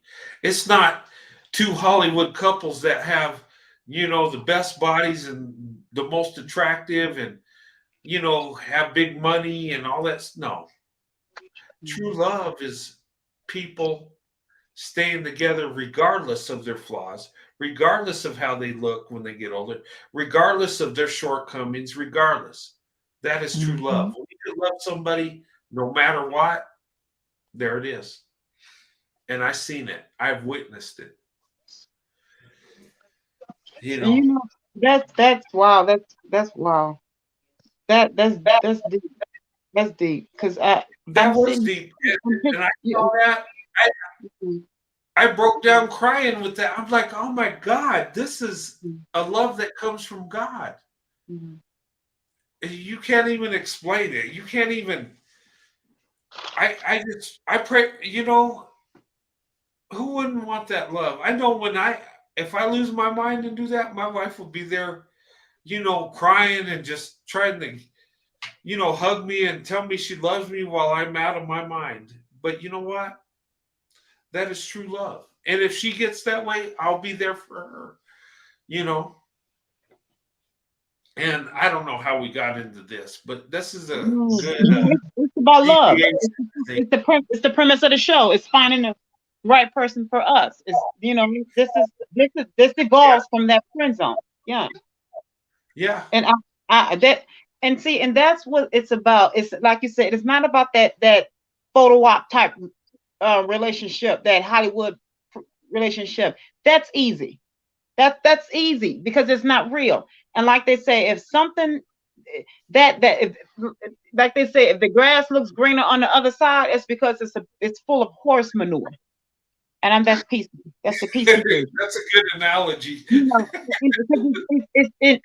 it's because the grass is fake. It's plastic. It's not real. And the thing is this: everybody is on that. Oh, how the aesthetics has to be perfect. So now you got the BBLs. No, I'm not knocking BBLs because trust, these girls ain't looking bad. Now I'm not saying that I will want one because I don't need one. But the thing is, these girls are looking good, but everything is quick. It's this microwave popcorn type, you know, eggshell society. Everything, it has to be perfect. You have to ease around everything because everybody's so sensitive about this, you know, the big issues that, you know, keep it sensitive because we don't want to hear the truth. We want everything to look pretty though, because it's got to be, but it has to be fake. But the truth of the matter is this: what's real is what's organic, and what's hard, whatever is good and what needs to be is you have to work hard for it. And it takes patience, and it takes, you know, that arduous work. And people don't want to work for what's real anymore. People don't want to hear the truth anymore, because when you tell the truth, it sounds ugly, it sounds crass, flip, and gruff, and, you know, you name it. But no, that's the truth. And usually they say it hurts. Again, that too is it's cliche, but if that too it bears repeating. The truth usually hurts. What's real and what's worth having, it usually takes muscle. It usually takes time. You have to work hard for it. You usually have to wait on it. But that is if it's still there when you get to it, or if it's meant to be in your life, it'll catch up with you, and it'll be sitting there waiting for you. So, And it's but people usually don't more look worth at it, it. huh? It's usually worth it. It's Like what. everything that you put grit into, that painstaking, everything that you had, when you put that muscle behind it, not only do you appreciate it more, but you also feel that growth, because nobody ever grew from pretty lies. I would rather be told an ugly truth, because I know that I can grow from that, versus resting on a bed of lies that will never help me get anywhere, that will never give me that quality that I'm searching for versus the quantity. Yes, that part. And my thing is, I have always said, Christy and Brent, you all, and those in the chat that's listening, I have always said, I want that. And the type of person that I am, because I know what I am going to bring to my husband. When I say not bring to the table, I'm not talking about that. When I say what I'm going to give him for is loving him, because I'm only getting married once. And if at the end of the divorce, see these two fingers, that means that's a wrap. Okay, I'm getting married one time, but that's a wrap. Because my thing is this, and this is cliche too, but it bears repeating. I can do bad by myself, or I can do better by myself. Mm-hmm. Okay? Because sis ain't doing bad by herself. Okay? So my thing is this. I know what I can give. I know what I have to offer. I know. Because I did this with people I wasn't in love with. What my heart can give, I know what my heart can give. It gives way too much. And I know it's just from a woman's heart alone, by it just straight from the top.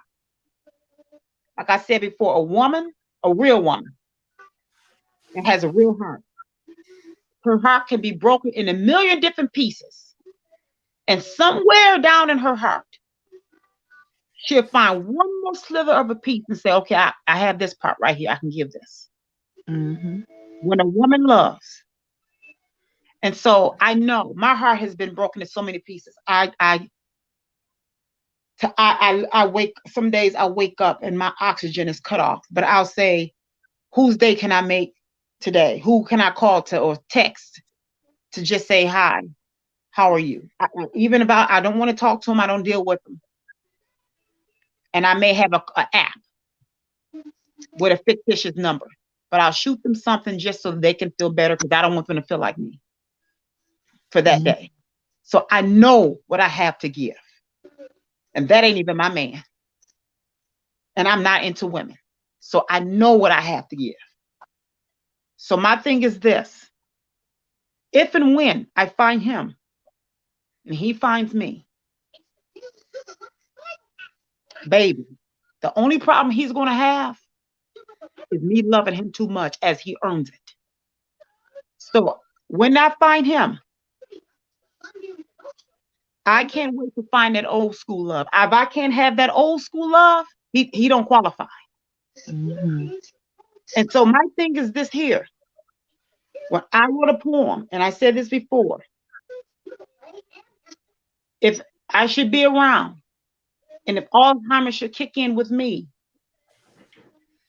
and this may sound maniacal, and if it does, okay, but it's a pretty mistake that's coming out my mouth. It's a beautiful one. But if I am that woman that's going down the street because of Alzheimer's, picking up flowers, giving them to my husband, that's the type of love that I want to do. I don't want to be going down the street to meet somebody else's son, to get in a car, to sneak off and cheat on my husband. I want him to be chasing me down the street, not to catch me from cheating, chasing me down the street because I'm trying to find some flowers to give to him because my Alzheimer's is.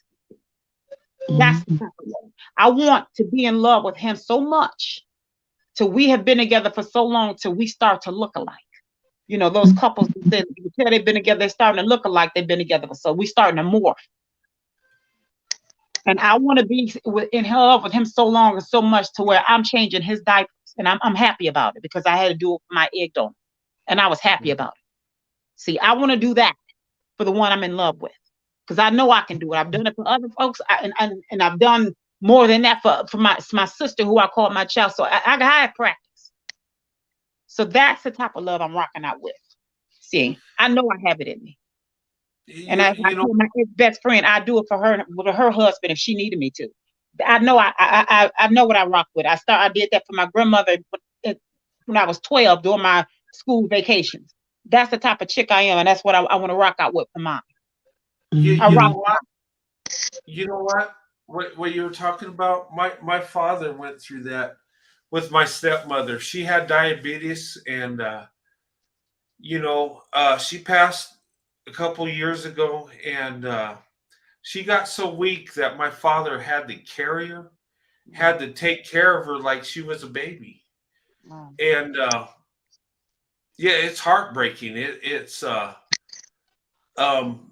But he was always there until she passed. Till her body just gave out. Diabetes, she had it for years, and her body just broke down, and she was so weak she couldn't even get off the ground. And my father he never complained.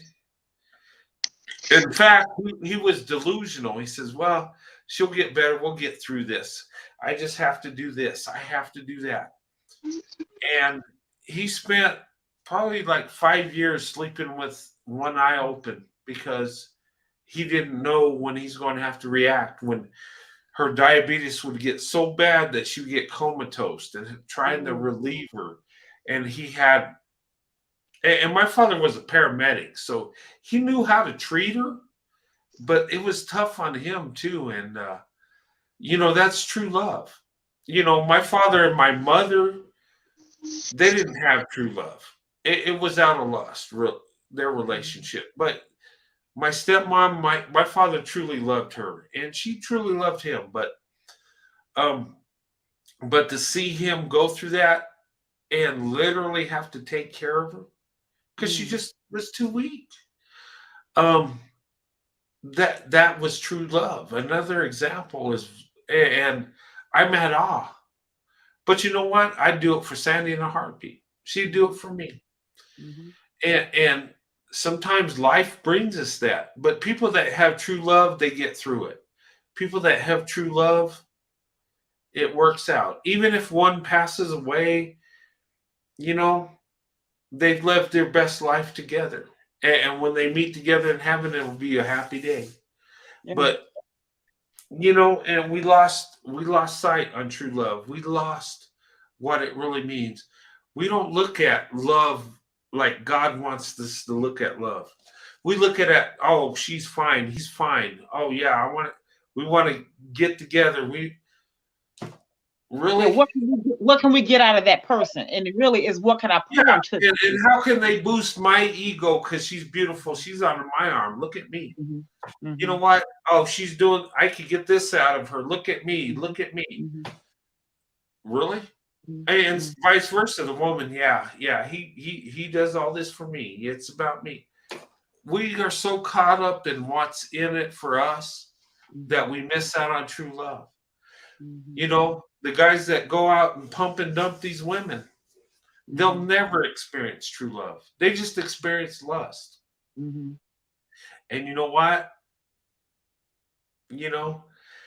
Sin only lasts a season. It feels good. We don't sin because it hurts. We do it because it does feel good, right? But it's wrong. But in the end, it leads to death. And I don't want to be preaching, but that's the truth of it all. True love lives forever. It endures. Lust don't. Lust lasts for a season. Yeah, it's fun. It feels good. But you know what? The end of it is death. Think about that. And and if we did it God's way, we would live a better life. We'd live a happier life. Yeah, we're going to get old and pick flowers or wander off. That's what happens. That's just natural. But we're loved till the end with true love. Going the other route, we're going to die alone and suffering. Really, think about it. What is true love? Do people know what true love is? I don't think a lot of people do nowadays because it's hard for people to even understand kindness, respect, and just treating one another as human beings. Yeah. A lot of time that surpasses their comprehension. So just imagine how much more it can be of a task for them to tackle the concept of actual true love, loving another human being more than you love yourself, in that sense that you will be willing to give your all or your last.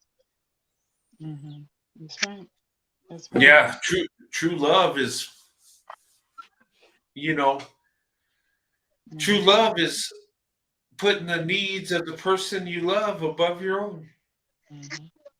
When you get to a point where your focus is making your wife happy and not even thinking about yourself, that's true love right there. Or vice versa. And I've seen it. And but when we get caught up in lust and what the world tells us we need to do, we lose focus on love. We miss out on the blessings. We miss out on family. We miss out on our kids growing up. watching them grow. We miss out on our grandchildren, great grandchildren. You know what? And this is, I'll share an example of true love. And this is what I think about. I think about my great grandmother. She lived to be 106. And back when I was like 3 years old, I think she was in her late 80s or 90s. She was real old, right? But she would hold my hand and talk to me and tell me stories. And there were the very little time I had with her, I remember it, and I cling to it. There was love there. There was something special, and I felt it as a child because children really cling to love, right? Mhm. They do. And when I talk to my granddaughter, I remember my great grandmother talking to me, and I was like, wow. You know what? The love and that she had for me is passed down to my granddaughter. And it's like my great grandmother's long gone, but I remember. And when I'm long gone, my granddaughter will remember. And and that's what life's about. When right before I married my wife, and I was with my grandparents. My grandmother wasn't really feeling it. What is he doing with a black woman? But my grandfather was like, he was like ecstatic, happy. He says, I I might get to see my great grandkids before I go. Mhm. And you know what? He lived to be a 99 and a half. He got to see all three of my kids and the two kids my brother has. He got to see all five of his great grandkids. Mhm. And that was, to him, that was a blessing. That was something that made his day. And I think about that. Is that where our mindset is? My daughter she's so big right now. She's about to give birth with, her second daughter. And, my granddaughter's 5. And, my poor daughter, her and her husband been through some stuff because they wanted to have kids, beyond my granddaughter. But my daughter had like, 4 miscarriages, right? No, 5, I think it was. Oh, really? Miscarriages, right? Yeah, we lost Chrissy. I'm gonna put the link back up in case she wants to come back on. Okay. But my daughter had 5 miscarriages, right? And Oh, shoot. it was sad. And she made a comment like, she's like, well, when I get to heaven, I'll get to see my kids. And but and she had the tumor that I had, right? And, Mhm. and she still has it. They've been able to keep it down, and they can't do nothing because she's pregnant. But once she gets birth, they can take care of that if they need to. It's not as bad as mine was, thank God. Yeah. But my daughter and her husband, they've been married over 6 years, and they got married at 20. I was like, oh my God, why now? You guys are young, but they Mhm. made it work. Mhm. My daughter has a master's degree in psychology. She did that, being Wow. married at a young age, being a mom. Um, and I think that's a reflection of black women. My wife has molded my daughters into being such professional, uh, awesome young ladies. And my son is pretty good too. And I give a lot of credit to my wife. Yeah, I'm part of that. But good night, Chrissy. Sorry you got kicked off the thing. I don't know if you jumped off or got kicked off, but yeah, I apologize either way. But good night. Thanks for coming on, Chrissy. Um, but yeah, we need to close up. It's getting late. But I've seen my oldest daughter, her family grow, and Mhm. my son-in-law, he's a good man. He takes care of my daughter, And Mhm. you know, it's amazing. But as our families grow Mhm. and we pass on that love, which we should, Mhm. you know what? And I think my granddaughter, years down the road, when she's a grandma, she'll think of me. She'll say, "Yeah, I remember." She'll think about my wife. I remember. Mhm. And she might be talking like I'm talking tonight about my great grandmother, Mhm. you know, and my grandfather and stuff. And Mhm. you know, but anyway, I don't want to go too much in this. I'll get emotional. Well, Brent, I wasn't planning on having my YouTube channel started this soon, but I mean, Okay, son, kiss. Sorry, I no, you're fine. even I'm getting kicked off tonight. Okay, Is it StreamYard that's doing this or? no, it was me. I hit the wrong button again. Oh, okay. It's on my mouse. The side buttons just close me out. I need to watch what I'm doing. Oh, that's okay. No, I, this was, I this hadn't planned wasn't. on starting my YouTube channel this soon, but I mean, hey, whatever works. Hey, there you go. Well, get ready for this crazy stuff. It'll come. Yeah, yeah, But, that's funny. anyway, That's funny. um, But that, yeah, I I think we need to close. thanks for calling up, babe. That's Chrissy Yeah, there. thanks, Chrissy. Come on again. Yeah, You know, big love to you. It was great having you on. yeah. Uh, you know, this was a good show tonight. I thought I was going to be left alone explaining how we can get past the friendship zone, which I didn't have really a clue, to be honest. I Yeah. it Well, was like, you know what? I thought, well, I'll just kind of, hang out. And I said, well, I don't want to be greedy. So I said, well, I'll hang out and wait, whatever. So I said, well, you know what? Hey, I waited long enough, people. I don't want to be greedy, but however, hey, so I needed your help on this one because, like I said, you know, I was forced into just making my move, so I don't know how to do a roundabout thing. mhm, And, mhm, and the thing of it is, when I started dating black women at 16, mhm, once I got my courage up, I just went for it. And yes, I was rejected a number of mhm, times, mhm. but you never get success unless you go for it. Um, And and, that's ultimately that's what it is. Ultimately, yeah, that's just it is, mhm, you know, but you know, and the times I did approach is the times I missed out. mhm.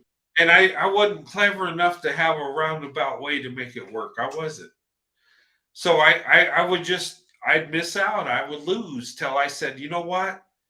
I'm going to miss out and lose anyway, so I'm just going to go for it. And that's How when I old were started you? winning. How old were you when you came to that conclusion? I'm just gonna go for it. Either way, I'm gonna go for 16. it. You were 16 when you decided. Yes, yes. Okay, My first girlfriend was at 16, and it was a okay. black. And I Mhm, didn't date. I didn't date. I dated two white women my whole life, and I think I was like 21, 20 or 21. mhm. And I only dated two, and it didn't last because that's not where my heart was. I can't. And I'm laughing because I can imagine. I can't even picture you with white women. Honestly, I can't. I cannot. yeah, and you know what? Here's the crazy thing. People think my stories are crazy and weird, but you know what? I had such attraction to black women. I only pursued black women. And here's the thing. When I felt guilty and I said, okay, I'll try it with white women, I felt uncomfortable. I felt like it was something weird. I felt like I was out of my element. Mhm. And tell me, looking at this logically with everybody else, it's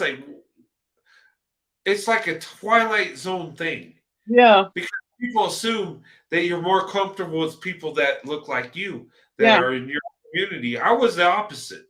I yeah. was the weirdo. I was that rugged individual that just went against the grain and just my heart was in a different place. Mhm. And I just couldn't. And not to say white women ain't attractive. There's a lot of beautiful white women. Don't get me wrong, and I don't have a hate for them. Right. Most of my family is white women, and they love me, and they do awesome things for me. I just couldn't get in an intimate relationship, a romantic relationship with white women or any women, to be at that. Asian, Hispanic, none of them. It was always black women. Mhm. That's all I wanted. That's all I ever wanted. Mhm. You know, I just found that black women are the most beautiful women on earth. Black women are, I just, I always had love for black women. And even When did the you? women, How old were you when you looked and thought this is an attractive woman? I mean, how old were you when you had a desire, like really looked and oh, thought this is attractive? How old were you? when I was a boy, I always thought black women were amazing. I had a thing when I talk about my babysitter, she had an Mhm. impact. When I talk about Donna Summer, you mean the celebrities at the time? Yeah, I mean, who didn't like Donna Summer back in the yeah, 70s? The Queen of Disco, right? right. I thought black women were amazing. And you remember Thelma and Good Times. And believe Mhm. it or not, guys, us white people watched Good Times just as much as you did. Mhm. So I'm just going to say it. And I always thought she was beautiful. Everybody thought JJ was great, funny, and he was a good comedian. But Mhm. no, my focus was on Thelma. She was beautiful. Mhm.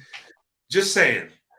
And I seen celebrities at the time. I remember Diane Carroll to me was Mhm. like a Marilyn Monroe to me, Mhm. where other She's people say Marilyn Monroe was such a beautiful. Diane Carroll was to me more beautiful. That's beautiful. and I looked at women like I remember Foxy Brown with her afro and doing those old Mhm. movies and stuff. I Mhm. mean, I thought she was beautiful, and Mhm. that woman's in her 70s now, I think, And she's or even still. older. Yeah, and black women age nicely. Um, and I thought another woman who was attractive back in the 80s, The Cosby Show, Claire Huxtable, Mhm. Felicia Rashad. That was Mhm. such a beautiful woman Mhm. back in the day. And I was like, and you know what was attractive on that? The image I seen is she was a educated black woman, a dedicated mother, and she just had it together.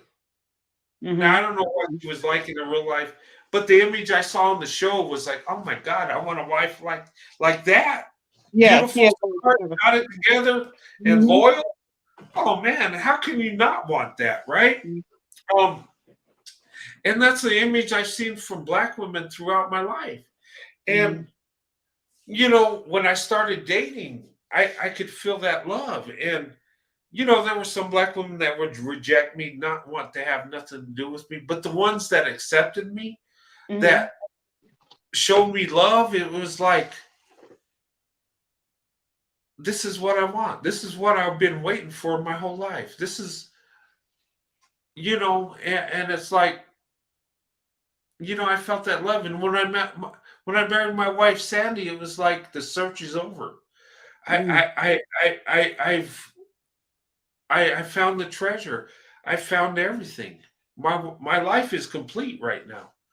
Let me ask you And, this: when you, yeah, I'm gonna cut you off. When she asked for when you asked for her number, she said, "Let me get your number." And you thought, "Oh, great." When she called you, so I'm taking it that she called you, right? yeah, she did. So that's exactly how that went. You gave her your number, and she called you. How long did it take for her to call you? And when she called you, what happened after that? And how'd you feel and all that good stuff? It was like a couple days. It was Mm-hmm. like 2 days. She didn't wait too long. Okay. I was surprised because I didn't expect it. Mm-hmm. And our first date, um, one of her friends dropped her off, and it was at a pizza place we met. Mhm. And it was in my neighborhood, and my neighborhood wasn't the best. But we were Mhm. walking around at night, and I was talking to her, and I held her hand. She let me hold her hand. I asked her. I said, "Can I hold your hand?" She said, "Yeah, go ahead." Like, so I was like, so we walked around talking, right? And Mhm. we walked around this park, and that was our date. We walked around in a circle, and her friend picked her up, and she left. And all I did was hold her hand, but Yeah. it felt good. It was nice. And she said, "You know what? This was nice. I want to do it again." And I said, "Okay." And Wow. the next time I picked her up at her house, and I met her mom, and her mom just like talking to her mom and her aunt. They like grilled me, but then her mom was like, she gave me a big hug and says, "Oh, you're so nice." And she looked at my wife, said, "When are you guys getting married?" And we looked at each other like, "What the heck?" Wow. You Yeah, like that? I don't know. And my mother-in-law's, she's really a good judge of character. I mean, she can pick out people that are just corrupt. And you know what? Whenever my daughters or even my son gets with somebody, I always say, "You got to meet grandma," because she can sniff them out. For some reason, she knows, whether people are real or not. I don't know how she does it, but Wow, that is amazing. She said that. And you said, and then 2 months you guys were engaged, right? yep. And then 5 months we were married, Get and out we of never looked back. Yeah. here. And what was funny is my grandmother says, "You know what? Those interracial relationships don't work." Yeah, she's a nice person, but I don't even give them a year, maybe 4 to 5 months at best. You know what? Out of the grandkids, I'm the only one that's still married after 27 years. We'll be 28 in May. All the Me- grandkids are divorced and their marriages went to crap. I don't think one of them lasted a year. It Huh? was like it was like what she said would happen to us happened to everybody else. Get out. Um, Wait it a was minute. like What did she think? What did she think? I mean, for the length of time she did live, what did she think of? How long were you guys married before she passed? it was like 20 years. Did she ever say anything about that? Yeah, she did. She says, "You know what? Well, before she passed, she says, she says, you were right and I'm wrong." She said, "You and Sandy have such a beautiful marriage." And she said, "You know what?" She said, "You guys are exception to the rule." Wow. And I said, "You know what?" I said, "No, we're not. We are the rule." Wow. And she's Mic drop. Mic drop. Mic and, drop. and when you look at interracial relationships with black women, white men, we are the rule. We're not the exception. Yeah. But she said that, and I said, "No, we're not the exception. We are the rule." In fact, we took our marriage vows seriously when others did not. And she just looked at me weird and like, "You know what? You're probably right, but God bless you." I was just like, wow. I, I I think I just swallowed something I need. I think I just swallowed something I need. I really do. I believe that. You just messed me up on that one. You just took me. Wow. I didn't know she said I didn't. I've been meaning to ask you about that. About I kept wow, you just messed me up. You messed me up. I've been me. I can't even get my words together. I can't. I've been meaning to ask you how long You have know you what? guys had you guys been married?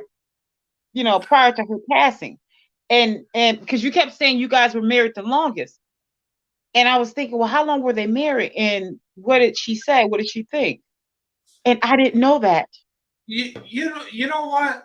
In the beginning, she had a problem, and she made the point that my wife was dark complected and I couldn't remember you understand saying. why I was upset.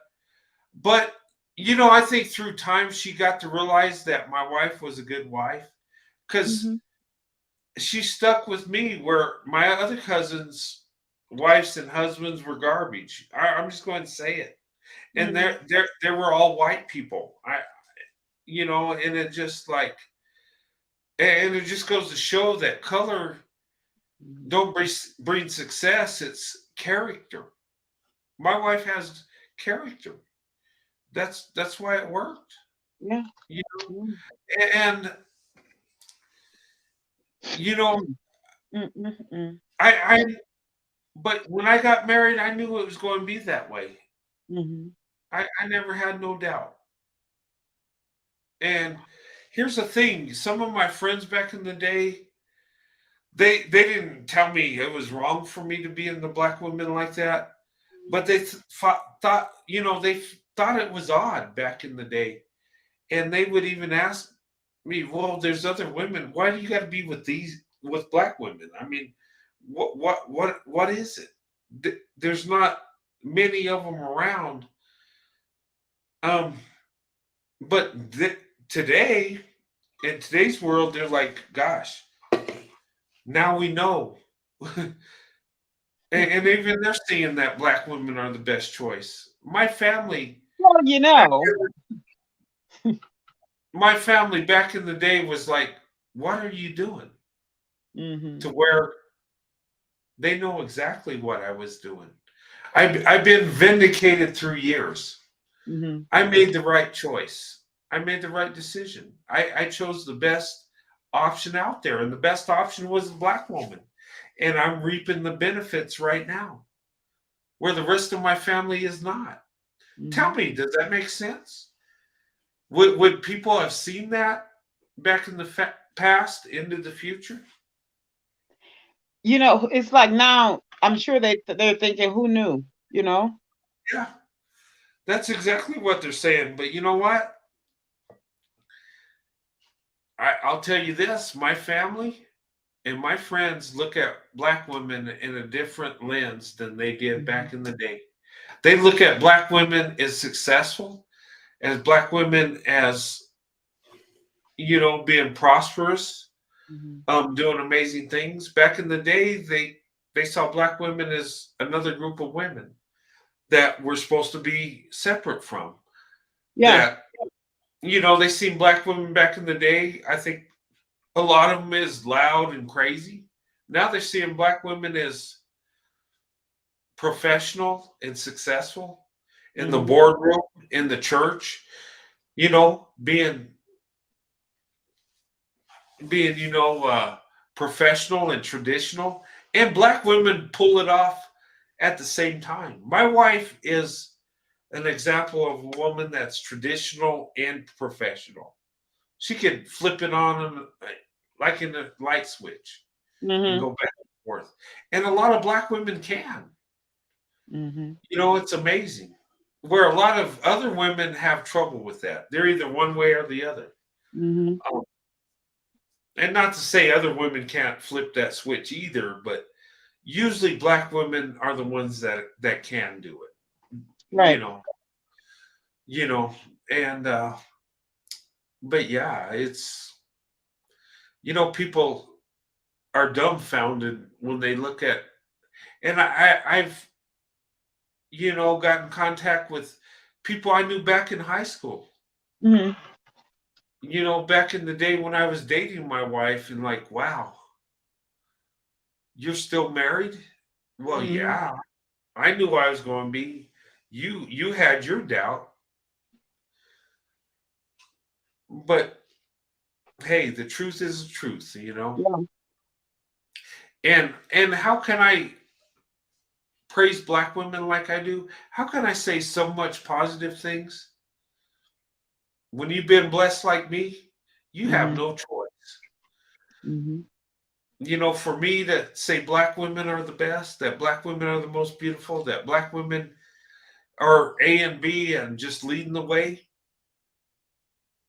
it's too easy for me to say that because it's telling the truth. Mhm. And you know what? If you lived my life, you'd be singing the same tune. And you know what? When people say that, yeah, you go overboard and saying these things about black women. No, I don't. I'm not going. I'm not going in enough. Mhm. That's how I feel. That's where my heart is because I've been blessed. Mhm. You know, and, Yeah. and that's the message I want to get out there because I think it's unfair. I think it's manipulated. You Mhm. know, It's but true. Mhm. anyway, and the appreciation that I get from black women when I say nice things and they say thanks for lifting us up, thank you so much, God bless you. You know what? I feel the same way. Thank you for lifting me up. Thank you for showing me love. Thank you for showing me what true love is. A 5-year-old boy when I was wanting my mom's love, and a young teenage black girl showed me love that Mhm. changed my path, that changed my Mhm. story in life. And thank Mhm. you, black women that were my friends along the way, that showed Mhm. me love, that helped me Mhm. along the way. Thank you, young ladies that have dated me, that accepted me for who I am. Mhm. Yeah, our relationship didn't last, but I felt the love you had. And some of these women I dated in the past, I'm friends with to today. Mhm. And some of these women kicked me to the curb, but I still have love for them. Mhm. Because I see the true beauty of black women. I do. Mhm. And and it's not fluff, it's not just me talking, it's truth. Mhm. And you know what? I feel at ease when I talk about it. I feel at ease when I say it. Not only am I telling you how I feel, but I'm doing what I think I need to do. Mhm. But anyway, um, but But you, I that's mean, but you know what? The difference is, this is why it's so valued, and I just want to let you. And again, thank you for saying that and for wanting to show that and express that. But the difference is here's the difference. I want you to understand is what's coming from us, from our gut, from our hearts, and from the the corners of our person, the inner persons, is that there are a lot of men that get that has experienced what you've articulated, and there are a lot of men from our community has that have um, had the same experiences that you have mentioned, and have had more and still continue to have more from our community, and have gotten it from the blood and sweat from us, from the women in their community, and has lacked and shown that reciprocity. And so that's why we say, you don't owe us that. You don't owe us that. They do. And yet we don't get that back. So we have been depositing and depositing and depositing. And we turn and say, can we withdraw? And although the funds are there, it's been shut off. Kind of like what we said earlier as to why that big YouTuber that interviewed this shock jock sibling, the ex-husband of the sibling, and she called him a demon child. That's why she's crying. Because there's 3 siblings. 2 of them are gatekeepers. And everyone in that community are telling her that by default, you are the girl, you are the child, the female child. So you are left with the responsibility. She is required to do it. She's required to do it. So that's the reason why we thank you. She's been told that you are required to do it because you are the black girl of the family out of 3 siblings, 2 sons, and you are required to do it by default. So the thing is, even though it's been poured into them,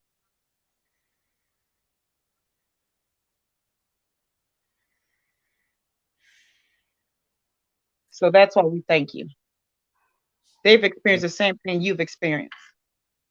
And we can't withdraw that, although we poured into them. We have to come to you. You don't owe us that. So thank you. And we can close here if you need to, so you can get some sleep. Yeah, I need to get to bed. Yeah, always remember that. You don't owe us this. They do. I appreciate that, but anyway, that I had a good time tonight. I did too. And this was a good panel. This was, Sunkiss, when you get your channel started, I'll be there to help you. And I know you got some eager subscribers because you made this show awesome. You have, and I appreciate you coming on. And you kind of saved me because I didn't know how I was going to get out of that friendship mode. But anyway, it was nice. We always have fun here. We're a good group over here. We're a good group. We do. But anyway, thanks for coming on. I might get some sleep, and yeah, we'll get together and we'll get your thing set up. Me and Sandy, I talked to my wife and she's all in. So we're going to help you, and it'll be a blast. And I encourage people, if you want a YouTube channel, do it. I like helping people get started, and it's fun. And we're in the same family, and that's what makes it awesome. But yeah, I'm gonna get some rest. I'm about to go to sleep. I don't want to fall asleep on the live. We've been up for 4 hours, amazingly. Wow. Yeah. It's been a long show. Yeah. It was nice. And Chrissy, big love to you. Thanks for coming on. And the young lady, I can't pronounce her name, from Canada. I thank you, young lady, too. Josie. Huh? She told us we can call her Josie. I won't be able to pronounce her name either. Josie, yeah, Josie, thank you so much. Yeah, I tried to pronounce her name and I messed it up again. I'm not good on pronouncing names. I'm not either. But yeah, it was great to have her on. That was so much fun. I had a good discussion tonight, and yeah, this was fun. We didn't have no trolls go in, so I didn't have to attack trolls. Attack of the trolls. Where are they at? Trolls, where are you at? It's kind of like that Star Wars movie, Attack of the Clones, Attack of the Trolls. Yeah. Yeah. But anyway, Sunkiss, thank you, young lady, for coming on.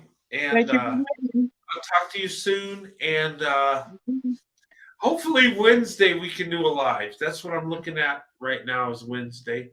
Okay. There she is. Hey.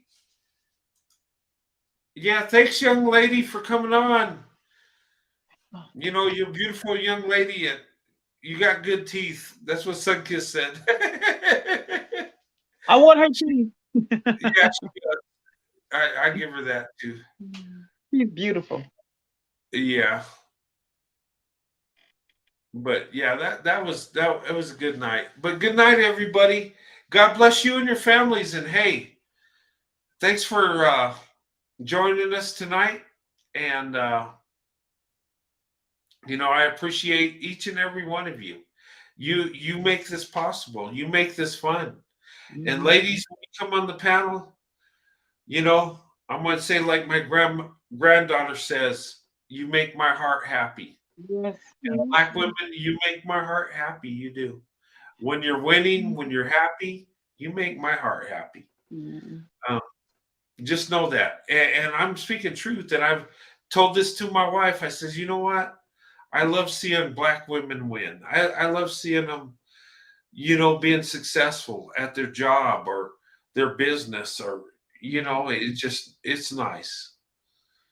And, my love and my heart, comes from a long time ago when I was a boy. And Black women, you're so amazing. You won my heart over before I could even think about dating you. So think about that. That's how powerful you are. That's how beautiful you are. That's how amazing you are. Anyway, but I'm going to go ahead and end it here. Sunkiss, thank you so much. Thank you. We'll see you, lady. Always fun having you on. Yep. Mega twin powers are activated. Activate. It's all good in the fourth.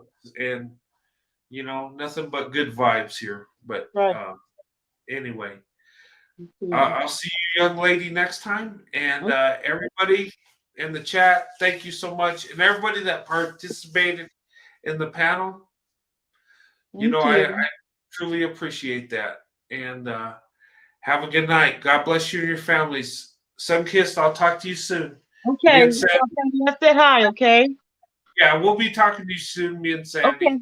Okay. All righty. Bye-bye. Be safe now. Bye, everyone. Bye-bye. Have a good night. Bye, everyone. God bless you and your families.